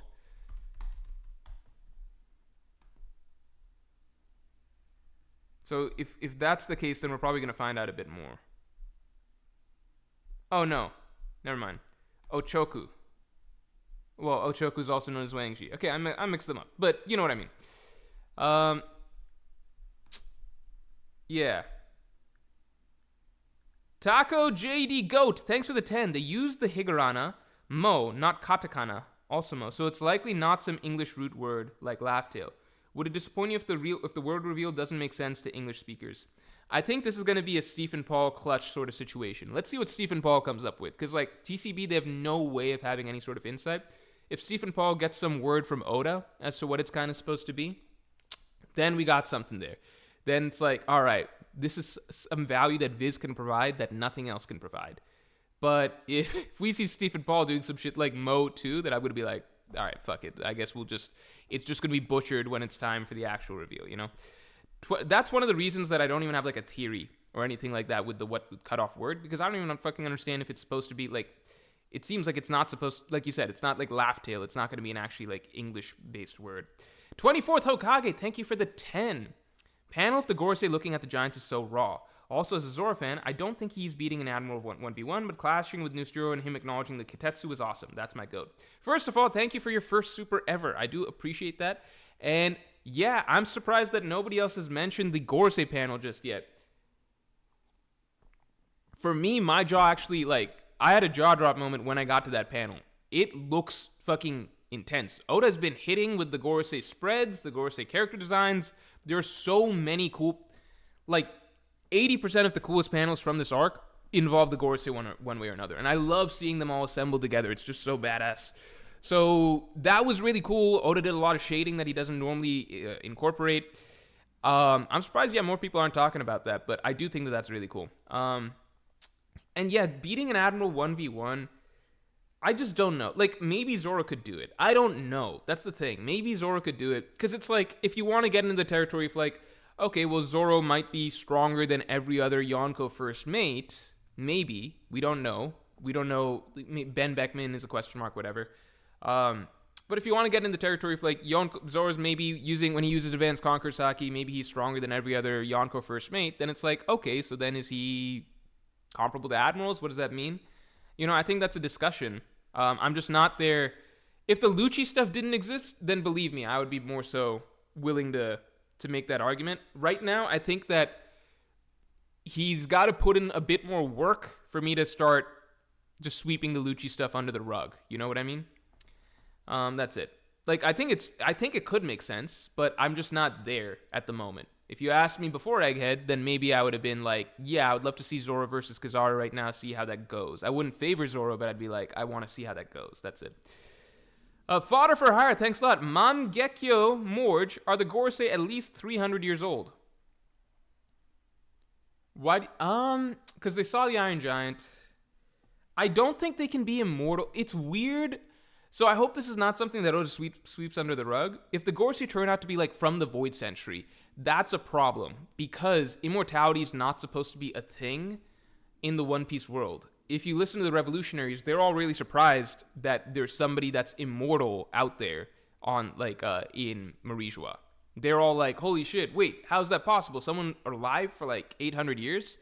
But it's if the Gorosei are public figures, so the public should catch on and be wait a second, why are these fucking 5 old dudes just alive forever, So I don't know if the Gorosei are like what would be the point that it's suspicious? I don't know. Also, some people have suggested that the Gorosei may even rotate out in some sense, and that Imu's got a constant cycle of certain puppets that he uses. There's so many theories. Like, is it all one hive mind? What is it? I don't know. I don't know what the Gorosei, but I do think that they're fairly old, like centuries plus. Minhu Wong, thanks for being a Yonko tier member for 10 months. You're a little blurry, lol. Wait, I'm a little blurry? Fuck. Is it because of this fucking... I mean, it doesn't look blurry in my camera. Maybe because I just moved some shit. I'm sorry if I look blurry. I'm sorry. I don't mean to look blurry. It's just the way it looked. I'm sorry. But thanks for being a Yonko tier member for 10 months. I hope you're looking forward to the podcast tomorrow. New X7, thanks for the 5. Oda should make... Oh, wait, no. Luffy scarred himself in Chapter 1, and I'm sorry for opening the floodgates of people asking you about video games. Scarring himself, that's scarring himself, and that's as a kid. He's a child. That's scarring himself as a child. We're talking about combat. Why would you use the one example that's clearly not the same as, like... Okay, I'm not trying to be... How do I say this?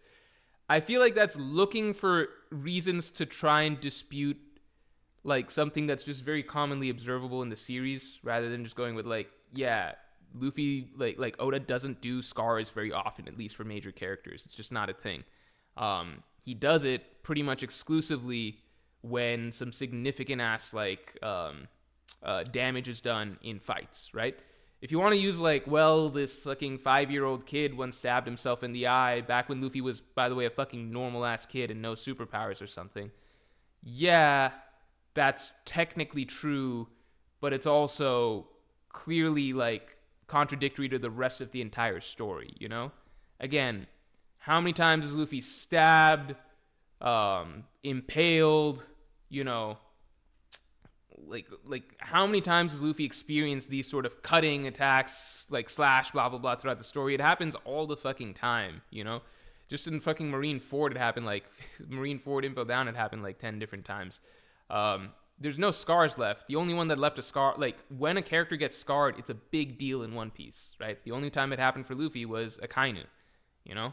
The only time it happened for Zoro was Mihawk. It's a big deal. It's like, it's supposed to imply, no, this is like a different level of damage that's happening right now. So, I don't know. Like, I don't know how people can downplay the Kaido scar when the story itself, like in the Wano arc, it's talking up how this is like this is an insane feat. No one can scar Kaido. No one can mark his like indestructible body, basically. Why are people trying to just negate something or minimize something that the story is telling you should not be viewed as a minor feat? I don't know. It's something, if the story tells you this is supposed to be viewed as a major feat, and then people are like, yeah, well, I've decided it's not a big deal. It's like, okay, you've decided it's not a big deal. What the well, I guess no one can argue with that, but the narrative says it's a big deal, so we're just going to go with the narrative. I don't know what to say. I'm sorry for opening the floodgates of people asking about video games. I like talking about video games. I do like talking about it, so don't worry about opening the floodgates for that. Because, like, I don't know. I don't play that many, so I like hearing other people's perspectives and then people being like, have you tried this or that or whatever. New X7 says, it wasn't meant to be taken seriously, Morj, please. I know it wasn't, but, like, I guess because I've heard this discussion so many times that I'm like, man, I'm tired of hearing people say that the scar is not a big deal. So, you know, you got me to rile myself up slightly. Samia Goel, thanks a lot. I highly recommend playing Lies of P. It's a mix of Sekiro and Bloodborne. To me, I prefer it over From Software games. Okay, so I've heard a lot of really good things about Lies of P. Like, a lot of really good things about Lies of P. And I think a lot of people that diminish it, I get the sense that they're also From Software fans who kind of like the idea that only From Software can do what it does, and therefore any other game that tries to emulate it is kind of like, how do I say? Yeah, any other game that tries to emulate it, it just can't be as good as like the way FromSoft does it. So, it's like, I feel like, is it like two things are true? Like, is Lies of P like I'm trying to figure out like, okay, is Lies of P actually as good or better than games like Sekiro and Bloodborne, um, or like better than From Software games, or is it maybe a little bit overrated? I don't know. Maybe there's a bit of truth in two things, which is like maybe it's a little bit more flawed and rough around the edges than From Software games, but then at the same time, a lot of FromSoft fans don't want to give it its flowers and might be overrating its criticism or over exaggerating criticisms or trying to pick holes in it just because they don't want it to be as good as From Software games. I think two things could potentially be true. I think, how do I say this? I think I probably would not play it until I've played the From Software games that I haven't played, namely Elden Ring and Bloodborne. Just because games are a long time commitment, I definitely believe that Lies of P could be better than other From Software games. I definitely believe that's a possibility. I don't know. I won't know until I play it. But I'm probably going to go with something that's a bit more guaranteed that I'm going to enjoy, like Elden Ring or Bloodborne first, and then once there's a gap and I don't have anything to play, then I might do Lies of P. Does that make sense? But yeah, thanks a lot for the support and thanks for the question. Some little Mexican, thanks for the 10. Glaze Captain Kidd for 2 to 3 minutes straight. I think I could do that, but I don't know if I'm going to do that just for 10. Okay, let me give it a shot. I'll glaze Captain Kidd for a minute. Let's see if I can do that. Okay, hold on.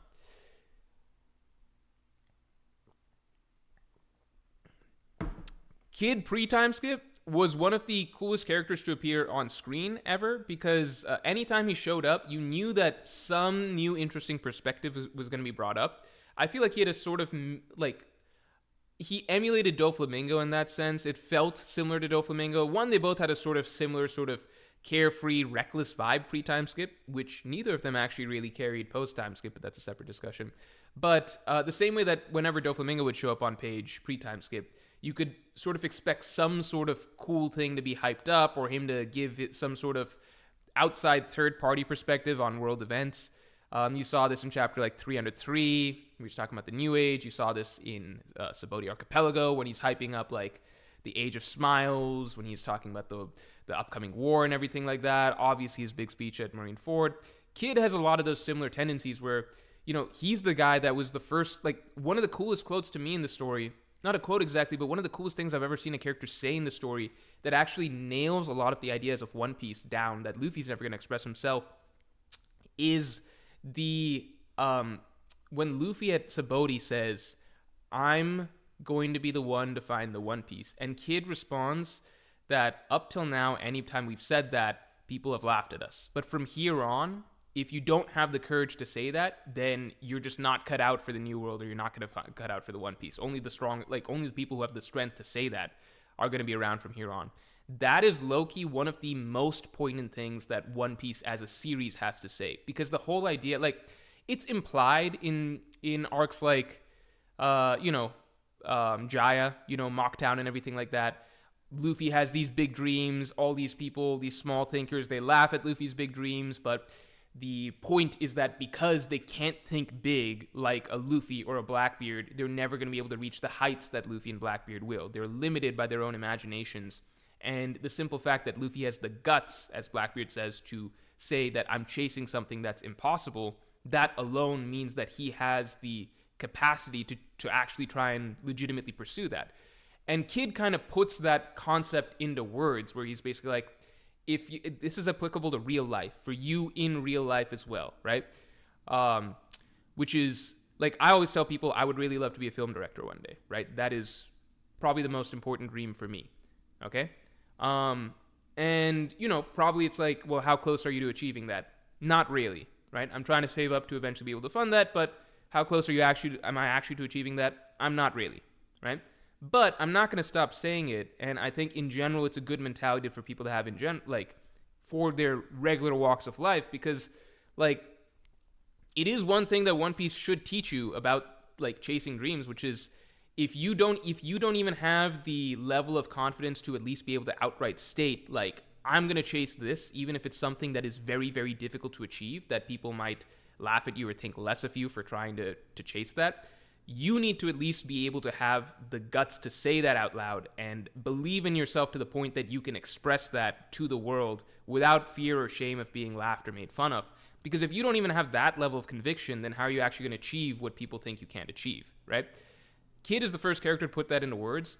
I've always really appreciated the character for saying that. That is, to me, low-key, one of the most important and poignant moments in One Piece. That's enough glazing Captain Kid, because there is nothing, absolutely nothing remotely similar in terms of weight, meaning, depth of thought, perspective, just real-world advice to take away from Kid post-time skip. His general character writing and dialogue is ass. I mean, even, like, do you know how many gems he dropped in Sabaody? Like, set that stuff aside. In Sabaody, he also talked about, like, the whole fucking point of the story, which is, the celestial, like, you know, pirates and, like, criminals and stuff, we're the scum of the world, but the celestial dragons, the nobles who run it, they're much worse than we are. Like, they're the true evil. Like, he's the first character to really spell that shit out. Kid was providing so much perspective. Like, just that arc, he breaks down a lot of little important tidbits on how you're supposed to view the story, how you're supposed to view the world. Even just, like, as they're, like, his final scene as they're... Dude, I know, literally, Kid, every scene pre-time skip that he had, because the next time you see him, he's giving that badass speech post-Marineford. I'm not going to share it here just because it's, like, it's not a good idea to share manga panels on a chapter discussion stream when a chapter just came out. But, like... Even just right as Marineford's ending, he's giving that badass speech of, like, the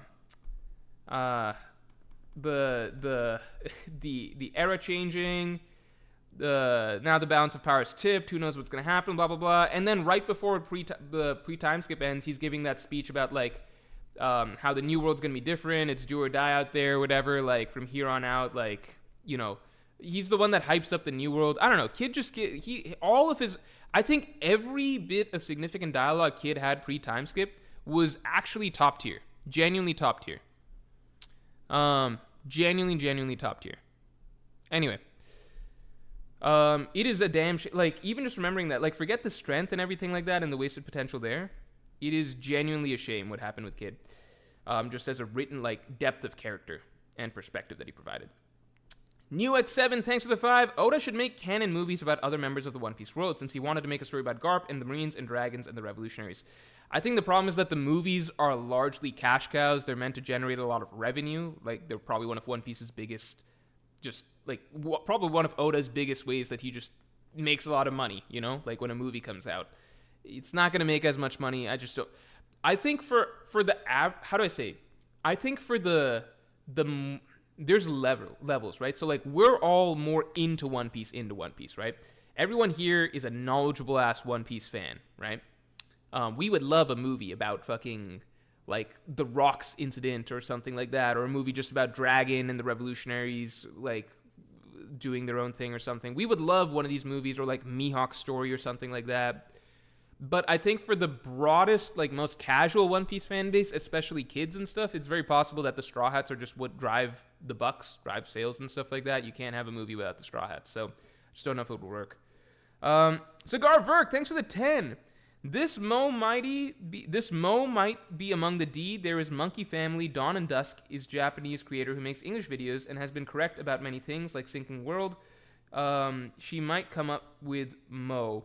So I think it's going to depend a lot on, like, so she's Japanese, so I think that perspective would really help. But what I was told by, like Meek and other earlier people who are coming in with Japanese knowledge, that Mo is not, like, the English, like, it's not like Laugh Tale, where it's the same, like, it's the same word essentially in English. So we can't read too much into Mo, because the truth of what that word actually is going to be in English might just not even start with the letters Mo. So at least that was my understanding.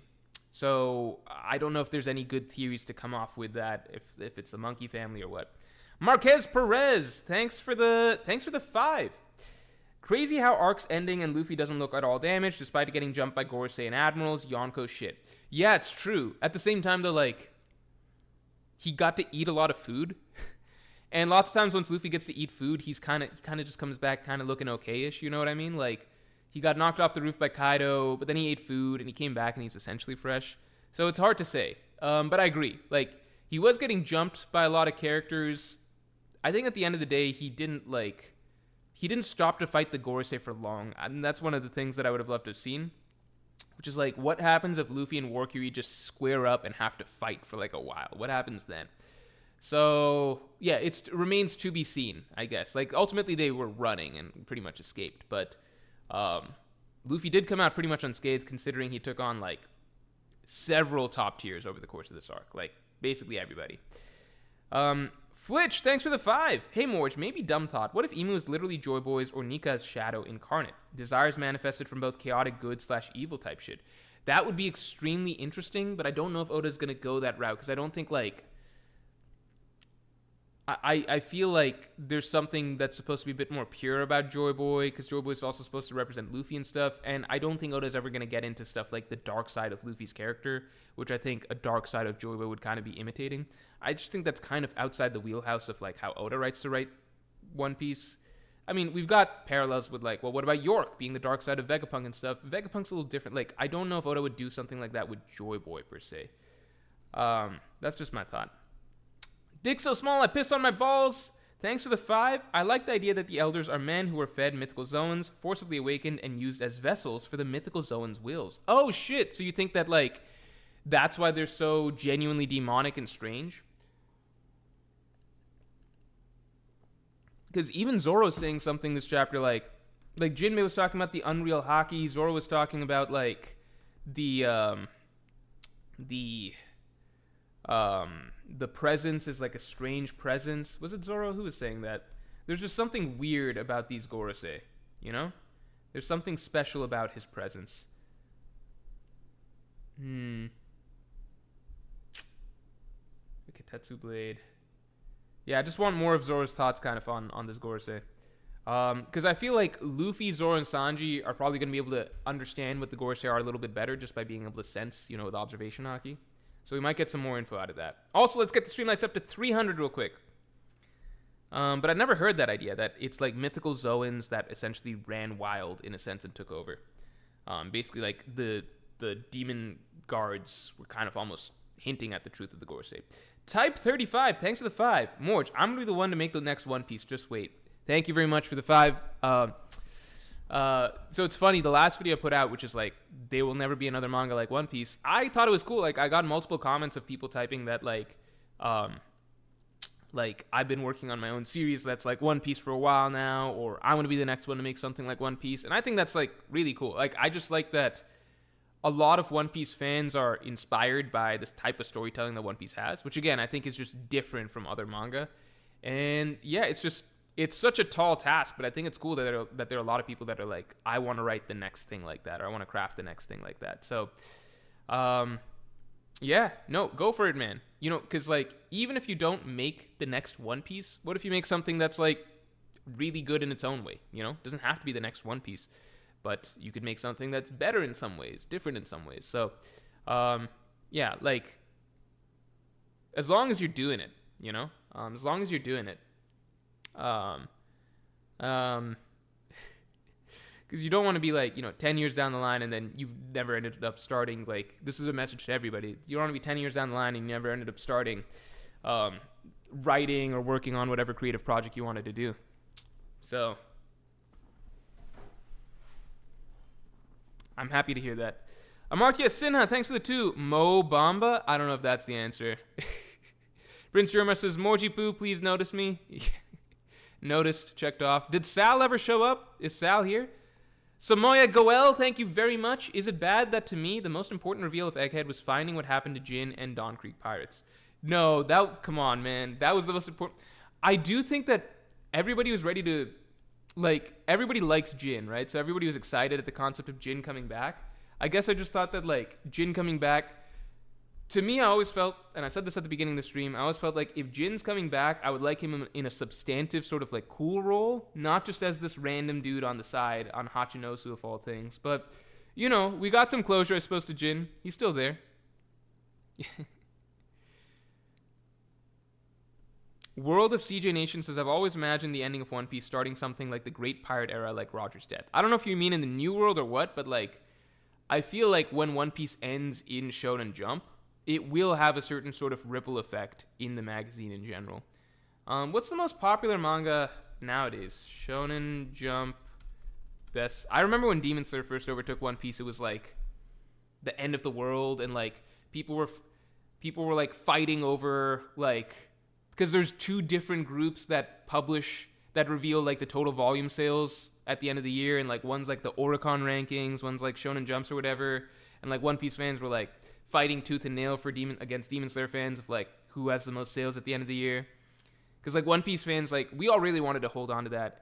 And then the next year came around, and Demon Slayer just blew One Piece out of the water, and it wasn't even close. And it was like, okay, so I guess there's no need to really.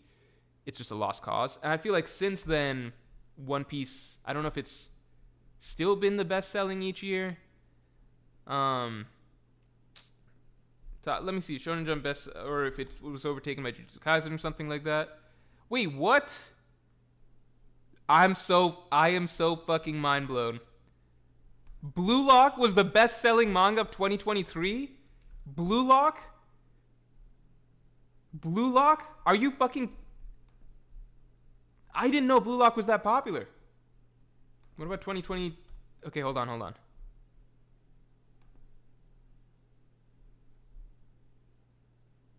What? No, you guys don't know what I'm looking at right now.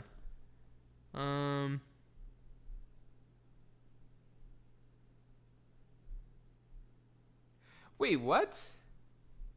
Hold on, was One Piece not top 5? Okay. What I'm seeing right now, I don't know who the fuck is reading Blue Lock in Japan. I really don't get it. You know why Blue Lock might have been so popular? It might have been so popular because didn't Japan do really well in the World Cup for like a minute? Japan Soccer World Cup 2023 or something like that, right?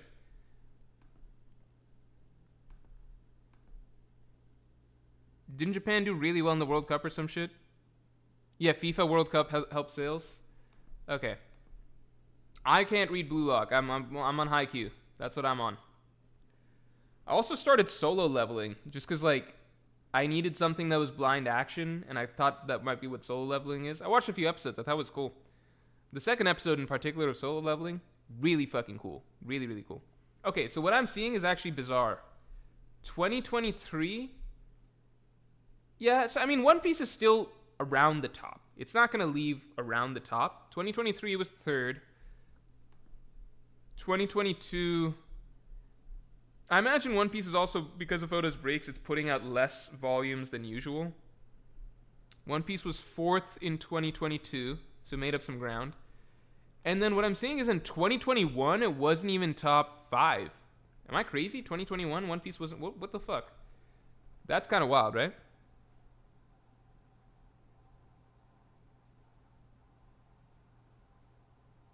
Yeah. Beanie Head says solo leveling is so mid, it's insane. I mean, I've only seen 3 episodes, and I thought the third one was really cool. It was fun for me to watch. That's all I got to say. How come... I don't understand. One Piece was... It wasn't in the top 5 in 2021, which is kind of mind-blowing. 2021...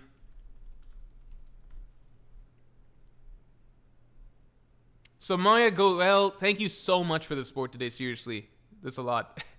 Thank you.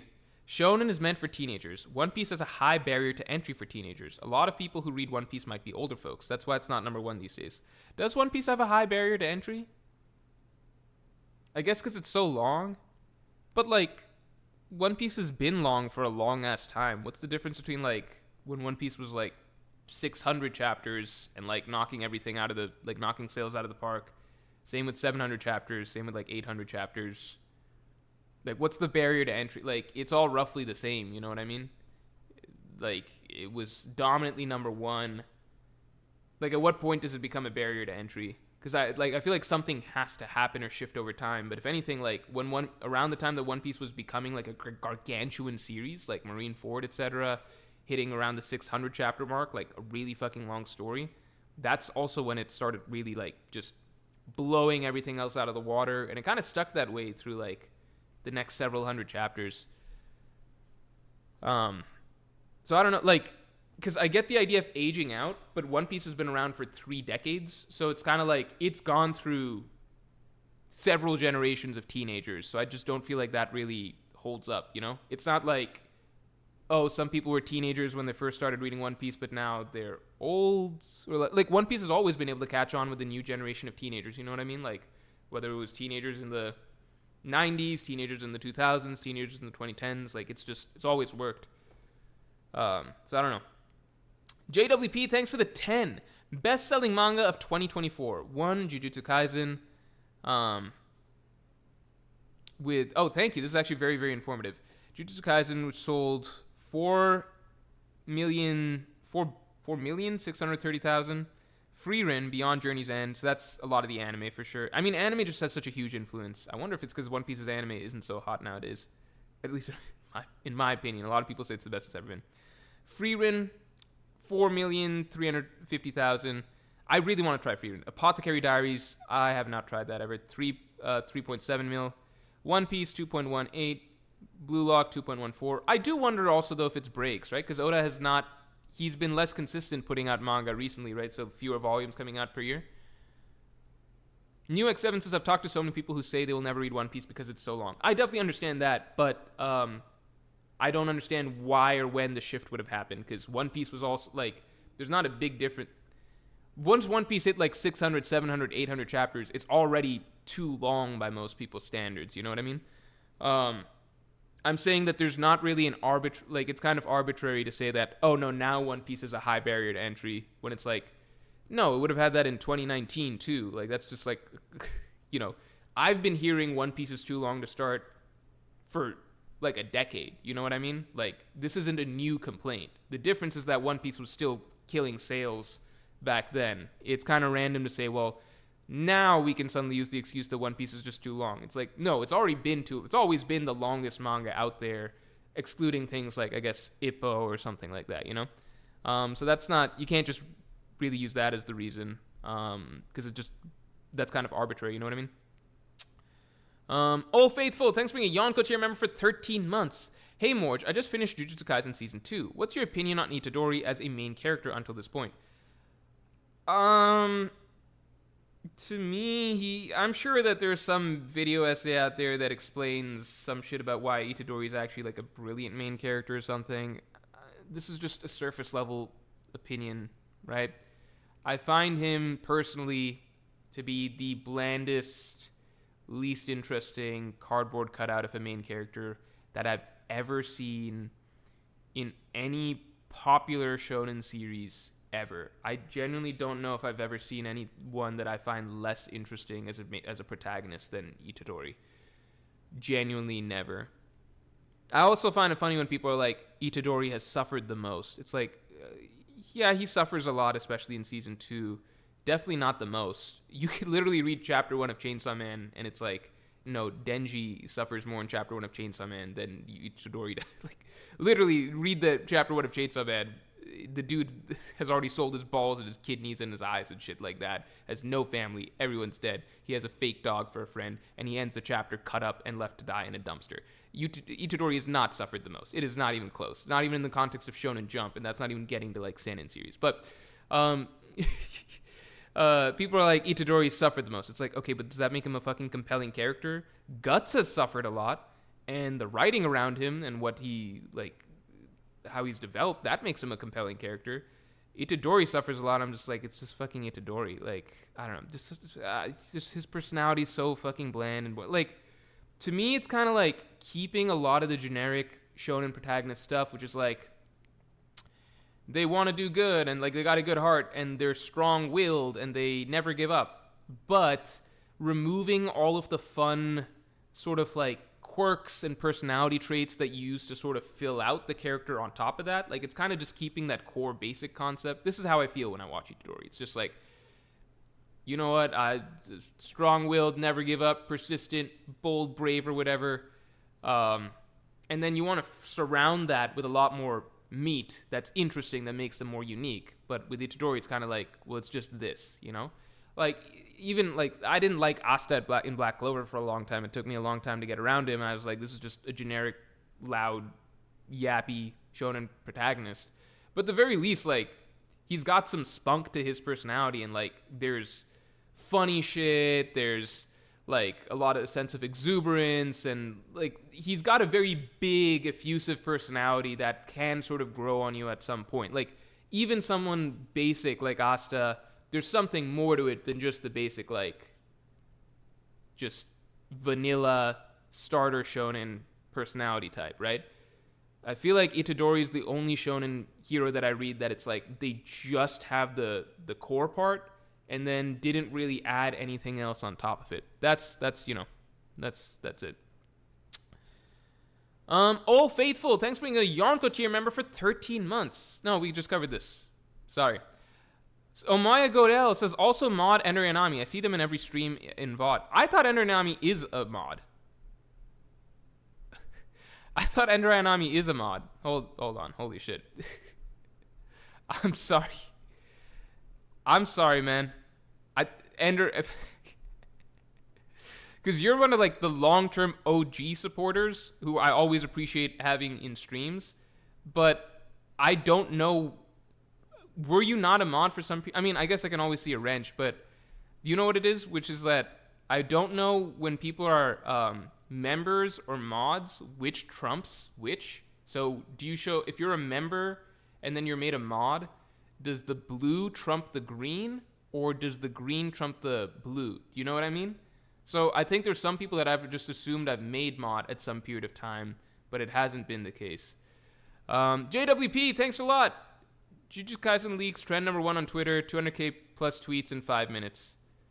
I mean, but Jujutsu Kaisen, I think most people don't think it's that good. You know what I mean? So like, people just like to talk about it to talk about it. But like, I think One Piece is different in that, yeah, One Piece leaks are also really fucking exciting, and like they get a lot of hype on Twitter and stuff, but everybody also, there's very few, like a lot of people read Jujutsu Kaisen just to hate on it, if that makes sense. I feel like a lot, like, rant about it. I feel like everybody that reads One Piece, at least like 96% of it, like are genuinely excited about it. You know what I mean? I think there's a big difference there, personally. Also, let's get the stream likes up to 300. Linskov says blue trumps green. Okay, my bad. Ender Anami should obviously... Okay, I'm sorry about that, man. Dylon, thanks for the 5. Have you talked about the Luffy eats the mother flame idea? It just sounds like such a Luffy thing to do. I have, because it came up in an earlier stream. It's actually come up a couple times now. I personally think it's a cool idea, but... Also, thanks for your 3rd super ever. I personally think it's a cool idea. But how do I say this? And it fits the idea of Luffy in the sun and all the symbolism and everything like that. This is a personal thing where I personally don't want to see Luffy relying on some outside power for him to be able to defeat Emo or something like that. I know that technically the Devil Fruit is that in the first place, but the Devil Fruit I don't quite count just because it's something that he's had from the beginning of the story. It chose him and everything like that. To me, it's the same way that I would not want Luffy to...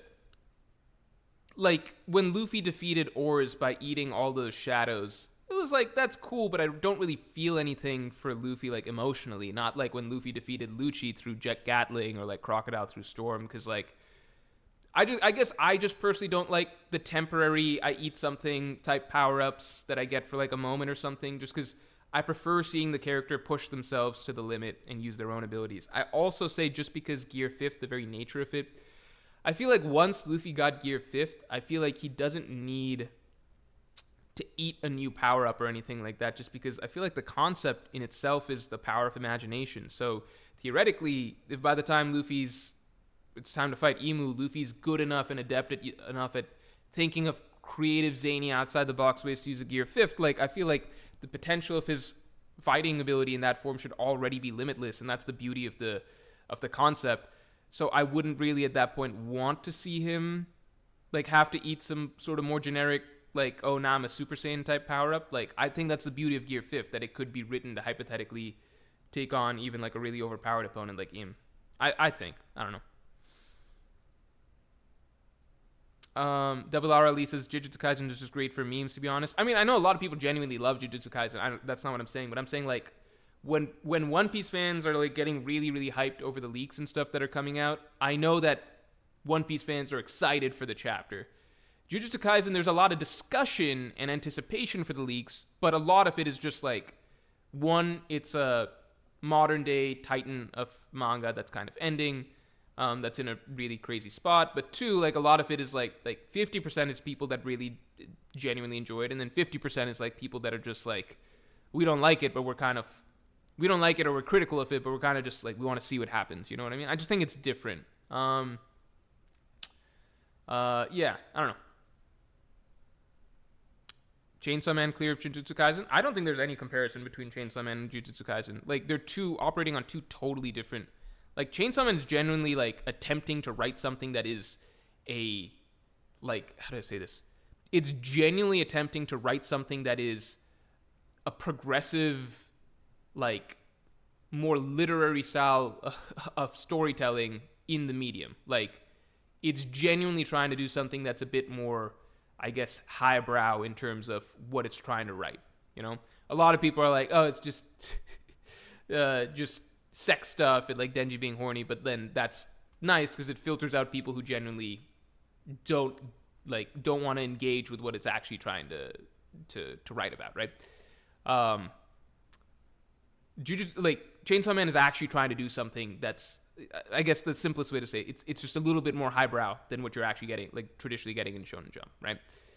Jujutsu Kaisen on the flip side is like the most shonen jumpy, action superpowers fighting focus type series you can have, and it's the epitome of that, and that's why it dominates in the current era. Like, it just checks off so many things that make it a fun and interesting and, you know, actiony read that fits this medium and the demographic that it's supposed to fit, right? It's just operating on two totally different wavelengths, right?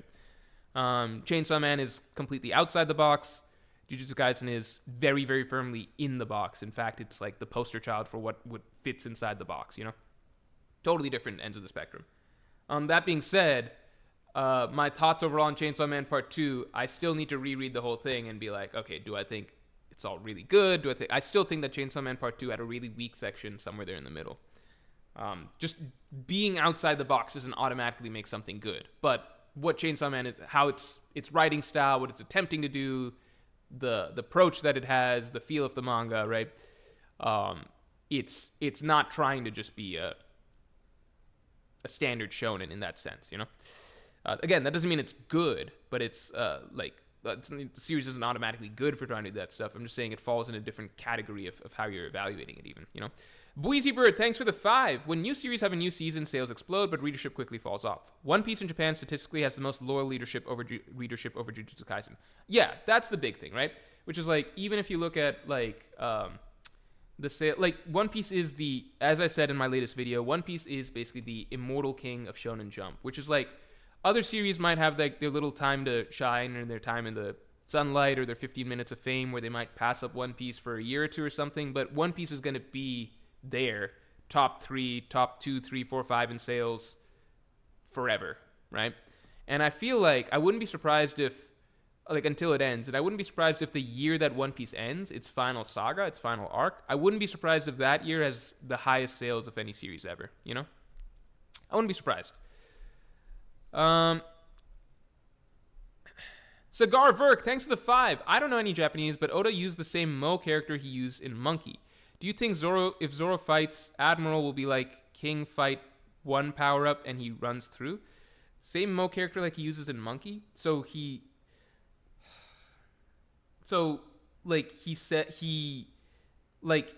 The English word monkey is basically spelled out in Japanese. Like, how do I say this?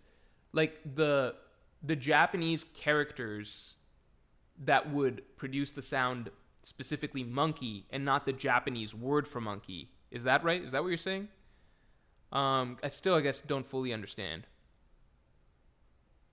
Oh, I guess, okay, so Oda used the same characters that would be Mo that he uses for monkey, but we don't know yet if he's getting at an English word or a Japanese word, and that's why TCB tried to just run the middle ground of like, okay, we'll just say Mo because that's the sound that's being made, and then we'll improvise later. At least that's what Meek said earlier.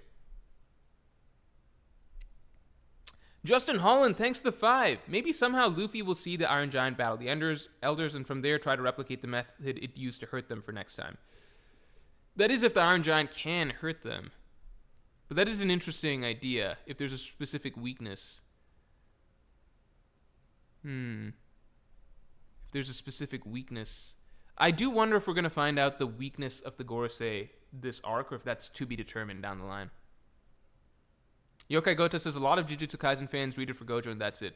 I'm going to be honest, like, Gojo's the most interesting thing in that series. Period. I remember I was trying to get my friend to watch Jujutsu Kaisen, and I told him to just, like, move it along till you get, like, I just pushed him to get to the, this is a very early, to the first Gojo fight. Not the episode 1 fight, but you know what I mean. Like, the one, very mild spoilers, Gojo versus Jogo. I pushed him to get to that, and that was the first time that he was, like, mildly interested in the series. And then beyond that, like, after he wrapped the first season, he was like, the only thing that he found somewhat interesting was the character Gojo, just because the ability, the presence that he has in the story, etc. He's like, I want to see more fights with that guy. And then season 2, he enjoyed the whole thing, because I do think season 2 makes you interested in stuff that's not just that, but Gojo is the biggest hook. So, because it is just a very uniquely positioned character in a shonen. To just, because you have he's not the first overpowered character to exist, but he's the first overpowered character to exist that is so upfront and center and ever present in the story. Does that make sense?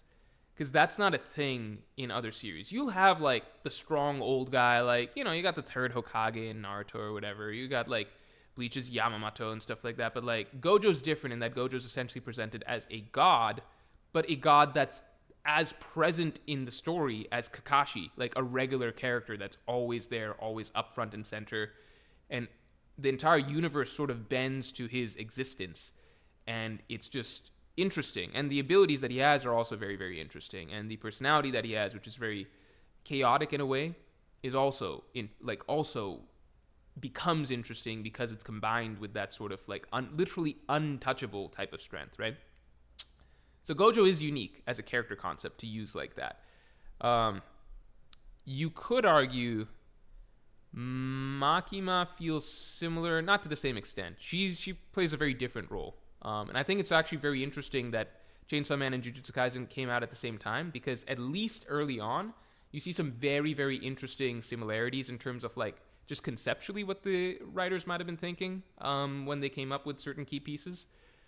Even just the fact that like Chainsaw Man's devils like are born from what? Humans' fears, right? And then Jujutsu Kaisen's curses are born from what? Like humans cursing things, like the things that plague humans, the things that humans hate, etc. It's a negative energy, right? It's a remarkably similar sort of jumping off point for their stories. And I just wonder what it was about the timing or whatever, what was in the air at that point that like that made these writers come up with such a similar, such a similar little starting point. From there on, the series are vastly different.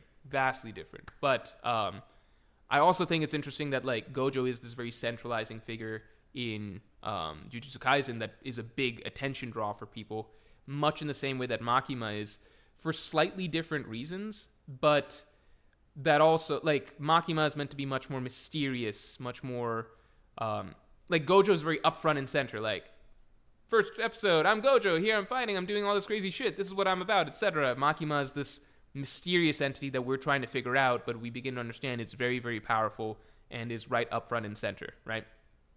In the story, in terms of like everything kind of goes through Makima. She's kind of the higher up that Denji, Aiki, etc. are working under to a degree, and then the same way that Gojo and Jujutsu High and his students and everything. Like, so there's a strong similarity there. It's just like they went different routes with it. So I think that's another reason that Chainsaw Man, Jujutsu Kaisen, they get compared a lot. You can see similar shit, I almost wonder if like even that is like a jumping off from like fucking All Might, because All Might was like that dude up front and center, this like but like he was drained of his powers, so it's not quite the same as like a Gojo, Makima, who are just like all powerful compared to their surrounding characters. Anyway. Cigar Vert, thanks for the 5. Luffy will still have a full Zoan form, and it feels like Monster Trio will talk soon that they didn't get damaged Gorosei and come up with something. I would love for that to be a conversation, because that's almost never shit that they talk about, in the crew. Like, hey, got any fucking hockey tips for me or something like that? Like, that's just not a thing. I think the closest we got to was, like, in Skypiea when they talked about, like, mantra, and, like, they're doing this weird thing called mantra, how do we get around it? That was a discussion. In general, though, it's just like, fuck it, we'll all figure this shit out when we figure it out, No need to share notes or tips or anything. I would like it if they did that a little bit, because it just kind of would nicely reflect, like, hey, we need to work on some stuff, or, like, we need to work on some stuff, or, we encountered a problem that we couldn't actually just solve, by brute forcing it. Like, we maybe need to figure out a new trick or something like that, or figure out a weakness. Like, it establishes a sense of challenge that the main characters are going through, rather than if they just get through all the encounters of the arc and then they're just sailing on to the next arc without really acknowledging the difficulties that they face this arc. I would kind of like that.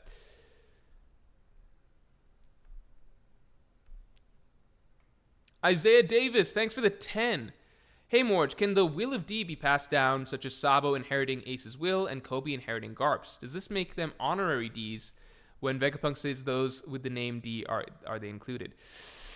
I really don't know, because it's kind of like... So one thing people talk about is like Odin died with a smile. People talk about that. Cigar Verk says you skipped the Zoro part of my super chat. I'm sorry, man. I'll catch that right after I answer this. Also, let's get the stream lights up to 300 real quick. Odin died with a smile. So some people are like, does that make Odin a D, or does that just mean that like he's got a spirit very similar to the D tribe people? What we're still trying to figure out is like if the D tribe people, is it just like everybody from the ancient kingdom? Is it a specific lineage thing from the D tribe? Do you have to be a member of the D tribe to find the One Piece, and that's why Shanks couldn't do it, and that's why he cried when like Roger told him that like it's not for you or whatever he very possibly told him. For that reason, I feel like the D tribe, you might actually need to be of a certain lineage. But the D tribe that we know of is so diverse. Like, there's giants and stuff involved in it. So it's like maybe it is more of a symbolic thing. I don't know. I think that's a really good question, but I don't know. My inclination right now would be no. But oh shit, I missed a couple supers here as well. I'll catch those in a second. My inclination right now would be no. But I think that's that's to be determined. Yeah, I'll get your supers in a second. Sorry. Cigar Verk, I just see the what's the Zoro part of your super? Oh, before this. Oh, do you think if Zoro fight an admiral, will he be like the king fight, one power up and he runs through? Okay. What I think would be cool is, so I don't know how much Zoro needs another. So I've always said Ashura I put in this other corner. That's partly because I'm kind of like, and I think my next video I'm going to talk about this as well. I do want to do a video kind of talking about Zoro. So with Zoro, I don't know if you take like Ashura the way it is right now, right? And Zoro mastered Advanced Conqueror's Haki. Ashura is a product of Conqueror's Haki, right? If Zoro right now can use, like, the next time he has to fight a top tier, he reveals that he can use Advanced Conqueror's Haki with Ashura. If he can use a mastered version of Ashura where it's like a sustained form that he can just straight up fight in, then I don't think he needs a power-up mid-fight or anything. I think that form could be good enough to be a challenge, go toe-to-toe with, like, close to anyone in the world. Like, we saw it once against Kaido. If Zoro can just fight in that form, he should be able to step to anyone in the world, right? Not necessarily beat anyone in the world, but he's there. Like, he's at the level that you would need to be. Like, you could throw him at an admiral and be like, yeah, this is a fair fight now, That's my feeling. So Ashura is its own thing. On the flip side, if Ashura is not involved and then Zoro has to fight an admiral or something like that, is it going to be a thing where he needs a mid-fight power-up? I don't know, because like the way it worked with King is that by the end of the King fight, as soon as Zoro kind of got Advanced Conqueror's Haki down, he kind of really overwhelmed King. You know what I mean? So now what we, the reader, or at least me, what I kind of want to see is like, okay, let me see Zoro using that ability, King of Hell or whatever you want to call it. Let me see him in a fight using that ability against a top tier type character, an admiral type character from the start, and see how that goes, you know? It's kind of like he already got a really big power-up that allowed him to basically steamroll his opponent. So he was too strong for that opponent. So now it's like, okay, using that power-up, I want to see him go up against somebody and see if he can be on equal footing, like a higher level character, like an admiral or something, right? So I don't know if he needs another power-up like there. I don't know the best power-up to just organically fit in with him, right? Outside of that, I kind of want to gauge first how he stacks up if he's just generally using Advanced Conqueror's Haki for an extended fight against a top-tier type opponent.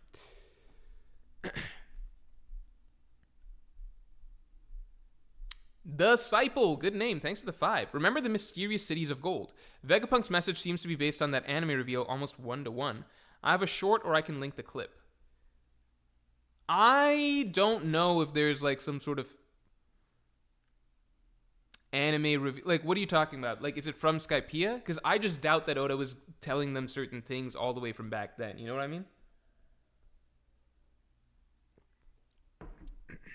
I don't know if it's based on that anime reveal. Because we knew that there's mysterious cities of gold, but that was supposed to be the Skypiean gold, right? I don't know what the anime reveal is based on that. If you can... You're saying, or I can transcribe it, but it's actually insane how much it's the same. I don't know if you can like link a clip here or something like that, but yeah, if you can try linking a clip. I don't know if you can. It's the tricky thing. Yokai Gota, thanks for the 5. When I heard Gojo was a good guy and OP, I wasn't interested, but after hearing about how he's handled in Shibuya, so I guess that's not really a spoiler, I decided to check Jujutsu Kaisen out. I think that's one of the more interesting things, though, which is that he is... Yeah, I got the supers, Akash Panda. I got the supers, but thank you. I think that is the interesting thing, because, like, OP villains are, you know, like, that's often just a thing. Like, fucking Sauron is an OP villain that they have to try and take down, you know? I think the OP good guy that's also a little bit chaotic and, like, ever-present, that's the thing. Like, you can have really strong OP good guy characters or whatever. Like, you could argue the fucking Wizard King from Black Clover is OP, at least for the beginning part of the story, right? But he's this distant figure. He's not in the story constantly. The interesting thing about Gojo is just like somebody mentioned Kakashi here, right? The interesting thing with Gojo that's kind of a appeal of his to a lot of readers is just that, like, he's like if Naruto, Sasuke, and Sakura, you know, they start the story and their sensei is Kakashi, and Kakashi is basically God in the Naruto world. He's basically God in the Naruto world. He can do whatever he wants. He often does whatever he wants. And he disrespects the Hokage. He disrespects the higher-ups in the village. He's just this sort of, like, unstoppable loose cannon that's literally untouchable, that can do whatever he wants, and the entire villain verse lives in fear of him, right? And he's, again, like, he's got a very mischievous sort of, like, wild card persona. Whether or not you like Gojo and whether you think it's too much of a power fantasy or whatever, right? That's the interesting draw. Like, I imagine whether or not you like Jujutsu Kaisen or think it's good, a lot of people do start it or at least check it out because they want to see the deal with Gojo, because, or at least he becomes like an interesting part that keeps you, because, like, I'm gonna be honest, the writing for like the first several arcs is very mundane. It just is. Gojo's the fun character whenever he's on screen, and it's because this character is constantly around. Like, he's just the dude. Like, he'll pop up out of nowhere and be like, hey, want to watch me fight? Want to watch me fuck up these guys or something like that? So it's just a good hook, right? It's a good hook, and it's an interesting presence to have very upfront and center in the story. However, I don't think the character writing is really good overall, so it's kind of like, well, if you remove this and you don't have this hook theoretically, is this that good of a series? I don't think so. I do think at the very least that specifically one arc, the Shibuya arc, right? I think it has a cool plot, and that's different from having good character writing and themes and everything like that. But it has a very you know, uh, yank you left and right sort of roller coaster sort of plot, which is fun to read. So there is that aspect of it as well. So there's factors as to why Jujutsu Kaisen, and you know, a lot of people, some people really fuck with the power system, some don't, but you know, there's a lot of reasons that people stick with and really like Jujutsu Kaisen over time. But Gojo is the hook early on because there's really nothing in the first like season or first like several arcs that's particularly interesting, I think, to most people about Jujutsu Kaisen outside of Gojo. You know what I mean?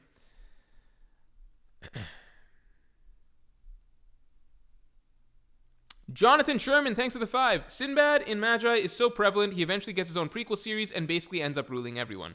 I've not read Magi, but I do know the prequel series that exist.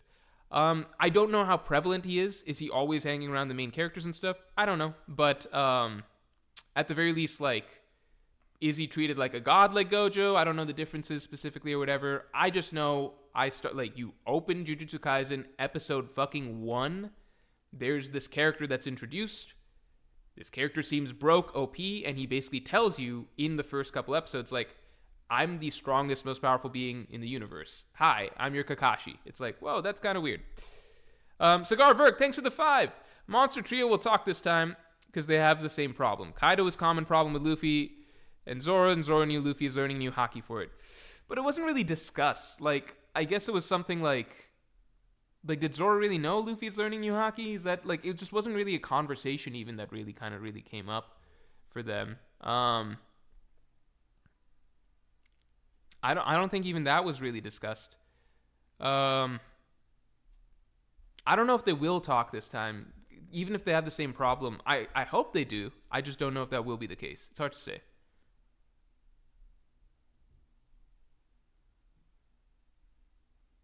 Linskov says it's Magi, not Magi. Sorry. Magi.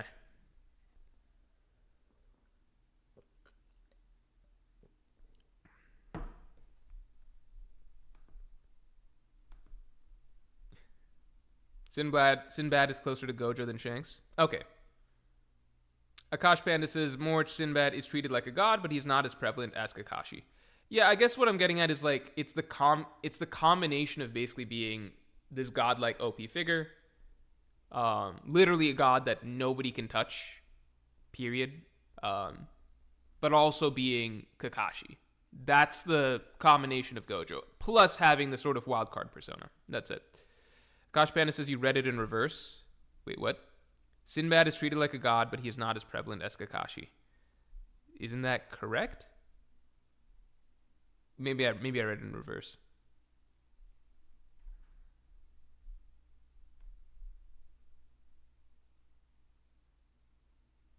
Kirby inhales Jotaro says, do you think the Strats that aren't Luffy figured out that mantra is haki? Probably not. John678 says Morj just doesn't want to say he's wrong. Wait, what? The naming? Wait, hold on. It's not Magi, it's Magi. Oh, wait, I see what you say. Okay. I swear to God, I did not read it wrong. Or sorry, I did not intentionally read it in reverse. I did read it wrong. Let's get it straight. It's not Magi, it's Magi. But why is it Magi? Why is it not Magi? Why is it Magi? Because why would it pronounce it? It's Magi, right? So wouldn't that be Magi?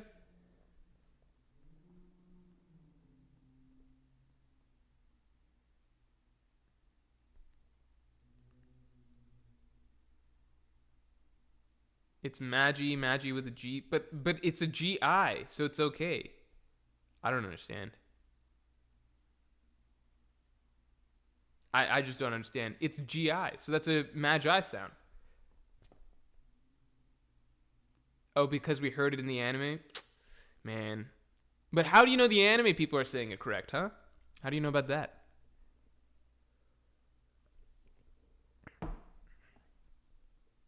All right, at this point we're splitting hairs. I think it's you can pronounce it. I think it's open to interpretation, pronunciation. I'm probably gonna call a stream about 5. How do you pronounce magic? Magic, but I don't say magic, right? If I chopped off the C, I wouldn't be like magi. I'd be like the closest thing, magi. would be the closest, but Magi feels like a little bit more right than Magi. You know what I mean? Wait, Maggie? Maggie? Like that? Maggie?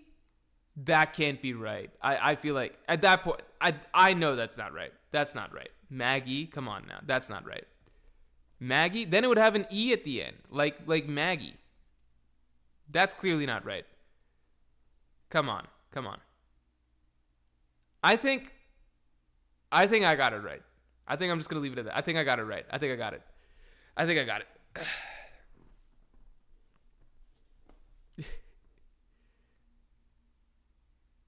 Yeah, Maggie from The Simpsons? That just doesn't sound correct.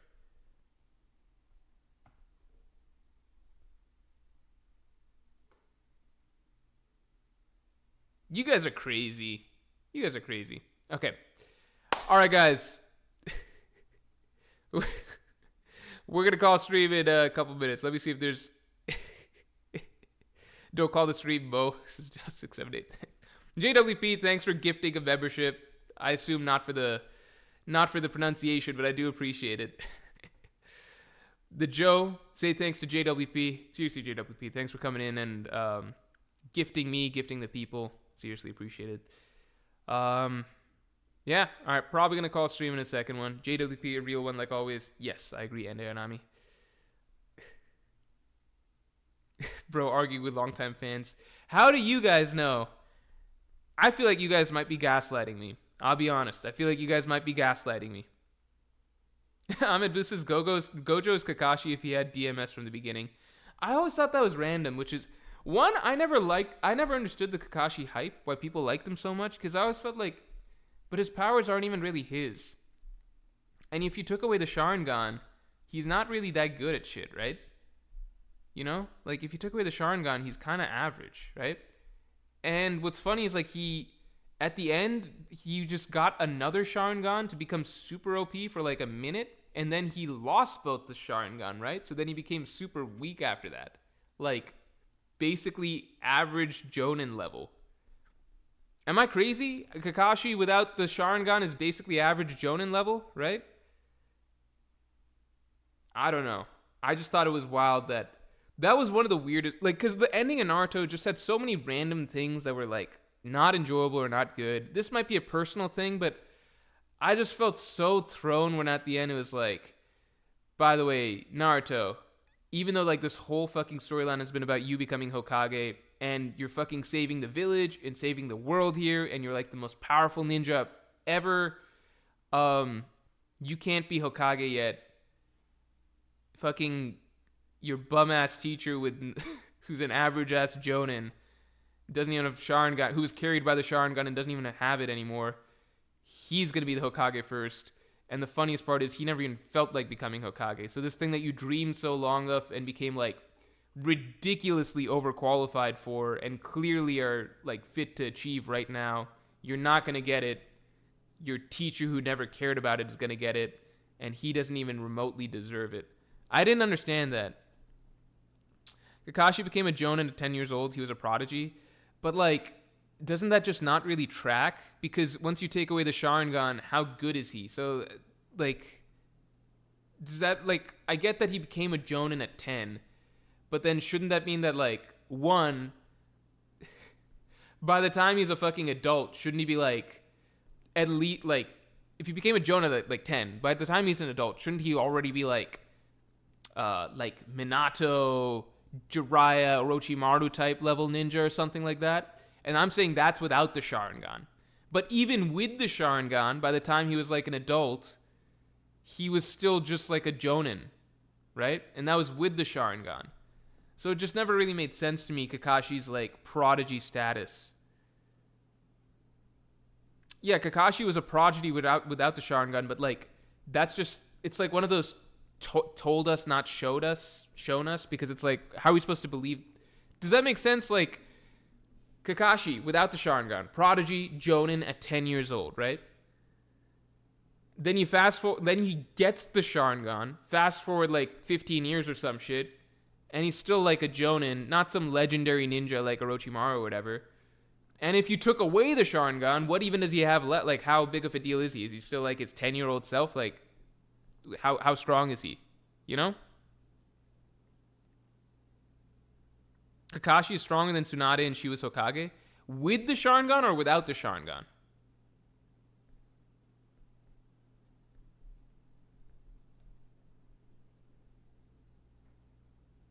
Kakashi was... I don't know what people are talking about. Okay, because... So people are saying that the Sharingan actually nerfed him because he wasn't an Uchiha. Is this true? The Sharingan nerfed him? So Kakashi became stronger... So how strong was he once he became Hokage? How strong was he? Andrew Doherty, thanks for the 5. I don't know, and thanks for their first super ever. I don't know if you've ever heard this theory before, but I heard someone say that Zunisha is constantly destroying the old nations by just walking around. Holy shit, is that Zunisha's job? That's so cool. Is that Zunisha's job? Oh my god, that's an awesome... Wait, I can heart these, right? That's cool. Holy shit. Guys, Andrew Doherty would like maybe a fucking crazy ass theory right there. Is that why Zunisha's been commanded to walk everywhere? Holy shit, that would be cool. Oh my god. That is amazing. I've never heard that before. That's a crazy interesting point. JP says Kakashi invents purple lightning stuff after losing the Sharingan. Okay. So he's... Akash Panda says Jonin is a broad category like the Vice Admirals. I get that, but even then, it was clear that there's a big gap. Like, he's not talked about, at least at the time of part 1 starting, there's a big gap. Like, his level was, like, a bit stronger than Zabuza, basically, right? There was a big gap between him and, like, fucking Jiraiya, Orochimaru, Minato, like, Third Hokage, right? Like somebody else said, he shit his pants when Orochimaru showed up, right? So, are you guys saying that the Sharingan made him significantly weaker than he would have been if he didn't have the Sharingan? Is that correct? Sleeping Danger says, literally everyone in the verse knows Kakashi's name. Yeah, for being the fucking copy ninja, Kakashi. They know him because of his Sharingan. That's my point. I'm saying, like, once you take it away, one, are you guys saying that he's supposed to be stronger without the Sharingan than with it? Losing the Sharingan gave him more chakra. His eye nerfed him. He couldn't turn it off. Harry the Hat saying, I don't agree the Sharingan nerfed him at all. Okay, so Kakashi with Sharingan is supposedly weaker, at least according to the Kakashi defenders.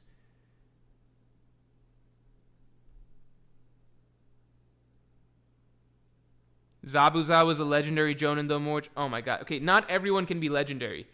Were Kakashi and Zabuza, were they on par with, like, if you call everyone legendary, no one's fucking legendary. You can't have, like, all from the same generation, by the way, like fucking Jiraiya, Orochimaru, Tsunade, all just from one village. And then on top of that, you're like getting down, you're like Minato, Itachi. These are all legends too. So like the fucking third Hokage. You got what, 15 fucking legends running around, just Konoha or something like that? And it's like Kakashi, he's a legend too, even though he's nowhere near as strong. Zabuza, that guy's a fucking legend. Are any of these guys like as strong as fucking Killer Bee or some shit? No. What, he was a 7 swordsman? Get the okay, so we can throw 7 more swordsmen Jonin out here. Are any of them as strong as just fucking Killer Bee? No. Let's get out of here. What are you guys talking about? Hokage Kakashi folds Hokage Minato in a fight? That's how strong he is? Whoa, wait, so Kakashi without the Sharingan is stronger than Minato? Is that right?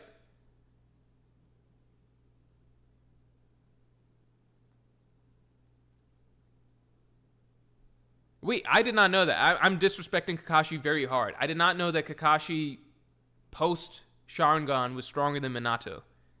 Is that actually true?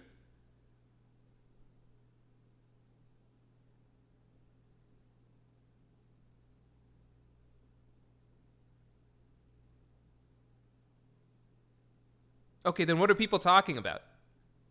I just don't get it, because I'm like, okay, Kakashi at 10, Jonin, Prodigy. Kakashi at like 20-something, after being gifted the most powerful ability in the series, the Sharingan. Rinnegan, whatever you want to say, but you know what I mean. Sharingan, functionally speaking, right? He's still just, he's a legendary Jonin for what? For having the Sharingan. He's nowhere near the actual legends like the Sanin or like Kages and shit. He's just a good Jonin. Also, not the best Jonin. Guy is stronger than him, right? So he's not even the best Jonin. I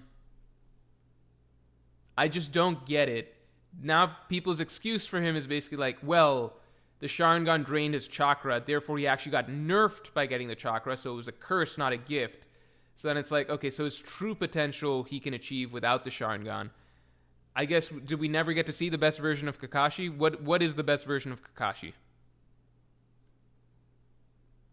Because as far as I could tell, like, from what I saw in the series and what I recall, pretty much every good thing that Kakashi could do was thanks to the eyes that he stole. There was not a single thing that he was doing that I'm like, wow, this guy's like a top tier Jonin even without the Sharingan. I was just like, this motherfucker, one, he probably fucking loses his Zabuza if he doesn't have the Sharingan, as far as I could tell. So I'm just like, why is this guy considered like a genius Jonin if everything he does is based on the Sharingan? I didn't get it. You guys are telling me that it's because the Sharingan actually nerfed him because of chakra shit. So what does he do post Sharingan? We're not counting. Sorry, post war, post DMS. What is that?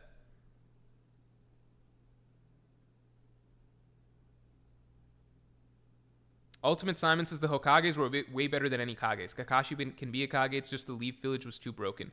But that's, I mean, Hokages were better than other Kages, but it's just like fucking Raikage. Like Kakashi would get fucked up by the Raikage, dude.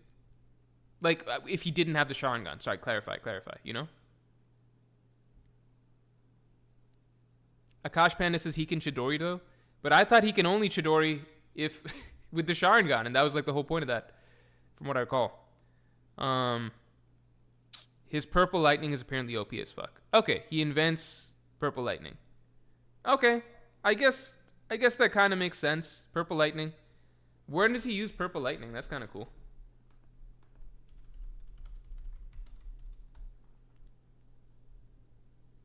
Is this in Boruto? Is this some Boruto stuff?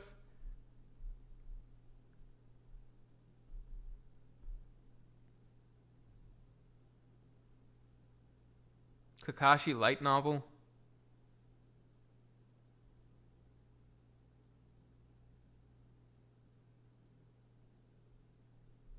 Okay, Boruto stuff. Okay, I mean, if it happens in Boruto, it happens in Boruto. I was just like, I guess my perspective was just, I just never got the hype behind Kakashi because, like, the eye stuff was really cool, but then you find out that the eye stuff is, like, borrowed, like, it's not his. He stole it from the clan that actually has it. And, like, his entire fucking pedigree is built on Kakashi the copy ninja who uses this fucking stolen at. Yeah, he's a fucking copy ninja because he fucking copied this fucking clan's abilities and uses that. And like, the series progresses and he keeps getting more and more powerful techniques, but they're all Sharingan related. And it gets to a point where I'm like, what does this dude do without the Sharingan? And, like, I think the kicker for me was when we found out in the flashback that Minato's telling him, like, hey, you can't even use the Chidori without, if you can, unless you conveniently have a special magic eye, and then he gets a special magic eye, right? So I'm like, this guy is an ass Jonin without the Sharingan, as far as I could tell. I get that, but it felt inconsistent with him being a prodigy Jonin who became a Jonin at 10. So I'm like, okay, I guess once he got the Sharingan, did you just get super reliant on the Sharingan and stop improving other things? I don't know. That's it. That's my thoughts. Wade Turner says he didn't steal it. Obito gave it to him. Okay, I'm sorry. You know what I'm getting at. You know that Obito gave it to him. I know. Honestly, stealing it would be almost better because it's like, hey, I killed this Uchiha and stole their abilities and gained it. It's kind of like you earned it through battle, but he literally has to get handed this power-up that keeps him relevant and makes him a famous ninja. And then at the end of the story, when he's almost done being relevant, he gets handed the same power-up again, but now he just has two of them by the same guy. I just don't find a guy that gets the power-ups through hand-ups to be that cool. That's basically it.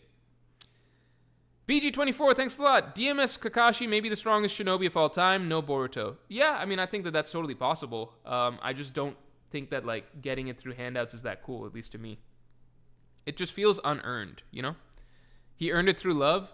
Yeah, I mean that I just consider that lame. You know what I mean? It's like, how'd you get to be the most powerful ninja of all time, Kakashi? Is it like, are you more talented or like studying or hard work? He's like, no. To be honest, it was by being a shitty friend, and this loser had no other friends, so he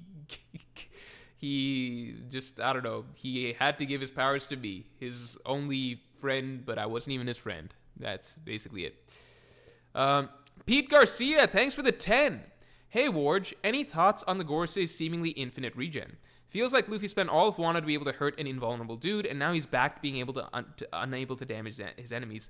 That's a good point, because that was like, it feels slightly repetitive, because it's kind of like Wano was about him developing Conqueror's Haki, Advanced Conqueror's Haki, which is the ultimate technique that should get him past, like, if you can damage Kaido, you can damage anyone, is kind of the idea. But I guess that's not really the case. So maybe there's more levels to advance. Like, one thing Kaido said at the end of the arc was like, to Luffy, was that, like, he basically implied that Luffy's Haki is not on Roger's level yet.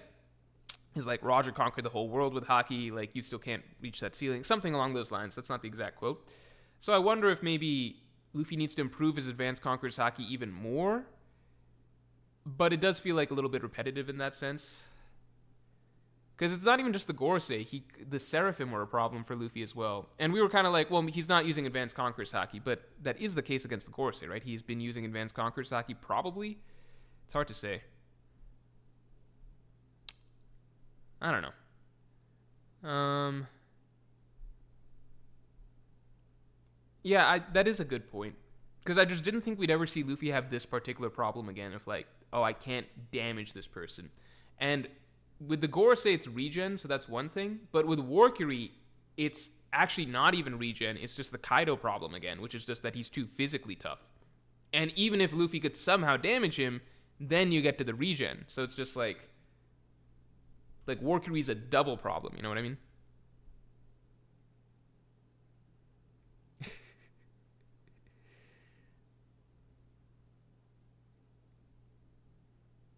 Ahmed Booth says, Morj, Kakashi was mentally nerfed and depressed because of Obito and Rin's death, and he stagnated. That's part of his character. He was Minato and Itachi level prodigy as a child. Okay, I could see that as interesting.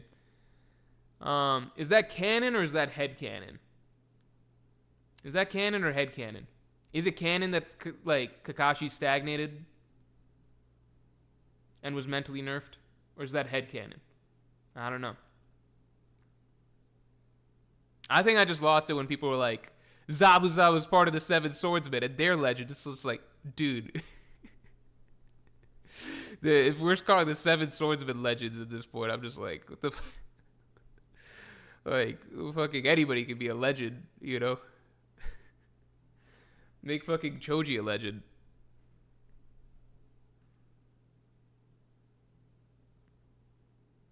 Headcanon. Okay. Samoya Goel says, I would say it's safe to assume. That's what we call headcanon. So thank you for the clarification.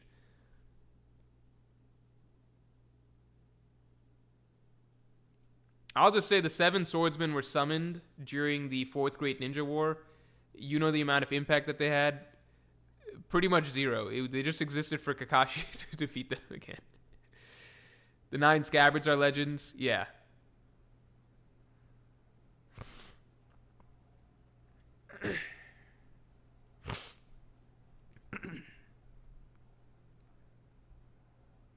Double R says, I mean, Hanzo's a legend, right?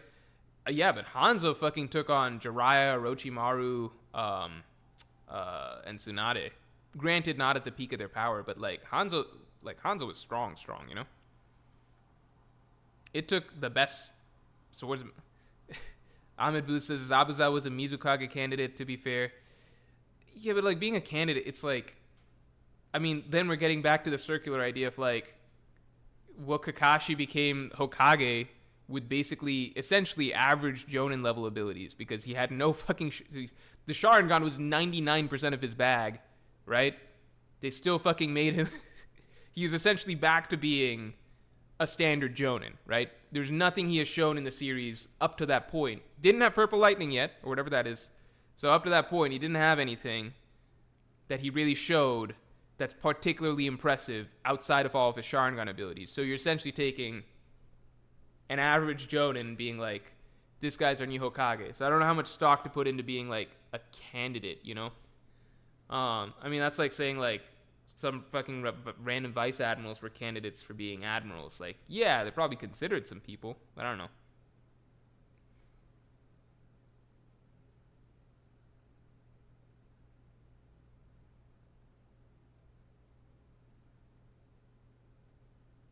All right, guys. We're going to call it right about here. Thank you all very, very much for tuning in. Yeah. Sorry, I strayed into Naruto talk, especially when I don't know that much about Naruto. But I think because I don't know that much about Naruto, I enjoy talking about it because it's like my words don't carry much weight. So I can kind of talk about it freely. And, you know, if I'm wrong about some stuff, it's like, well, I'm just talking out of my ass about Naruto, and that's okay. It's just making some assumptions about things that maybe aren't true, but, you know, it is what it is. All right, guys. Thanks for tuning in, and yeah, I will talk to you all later. Peace.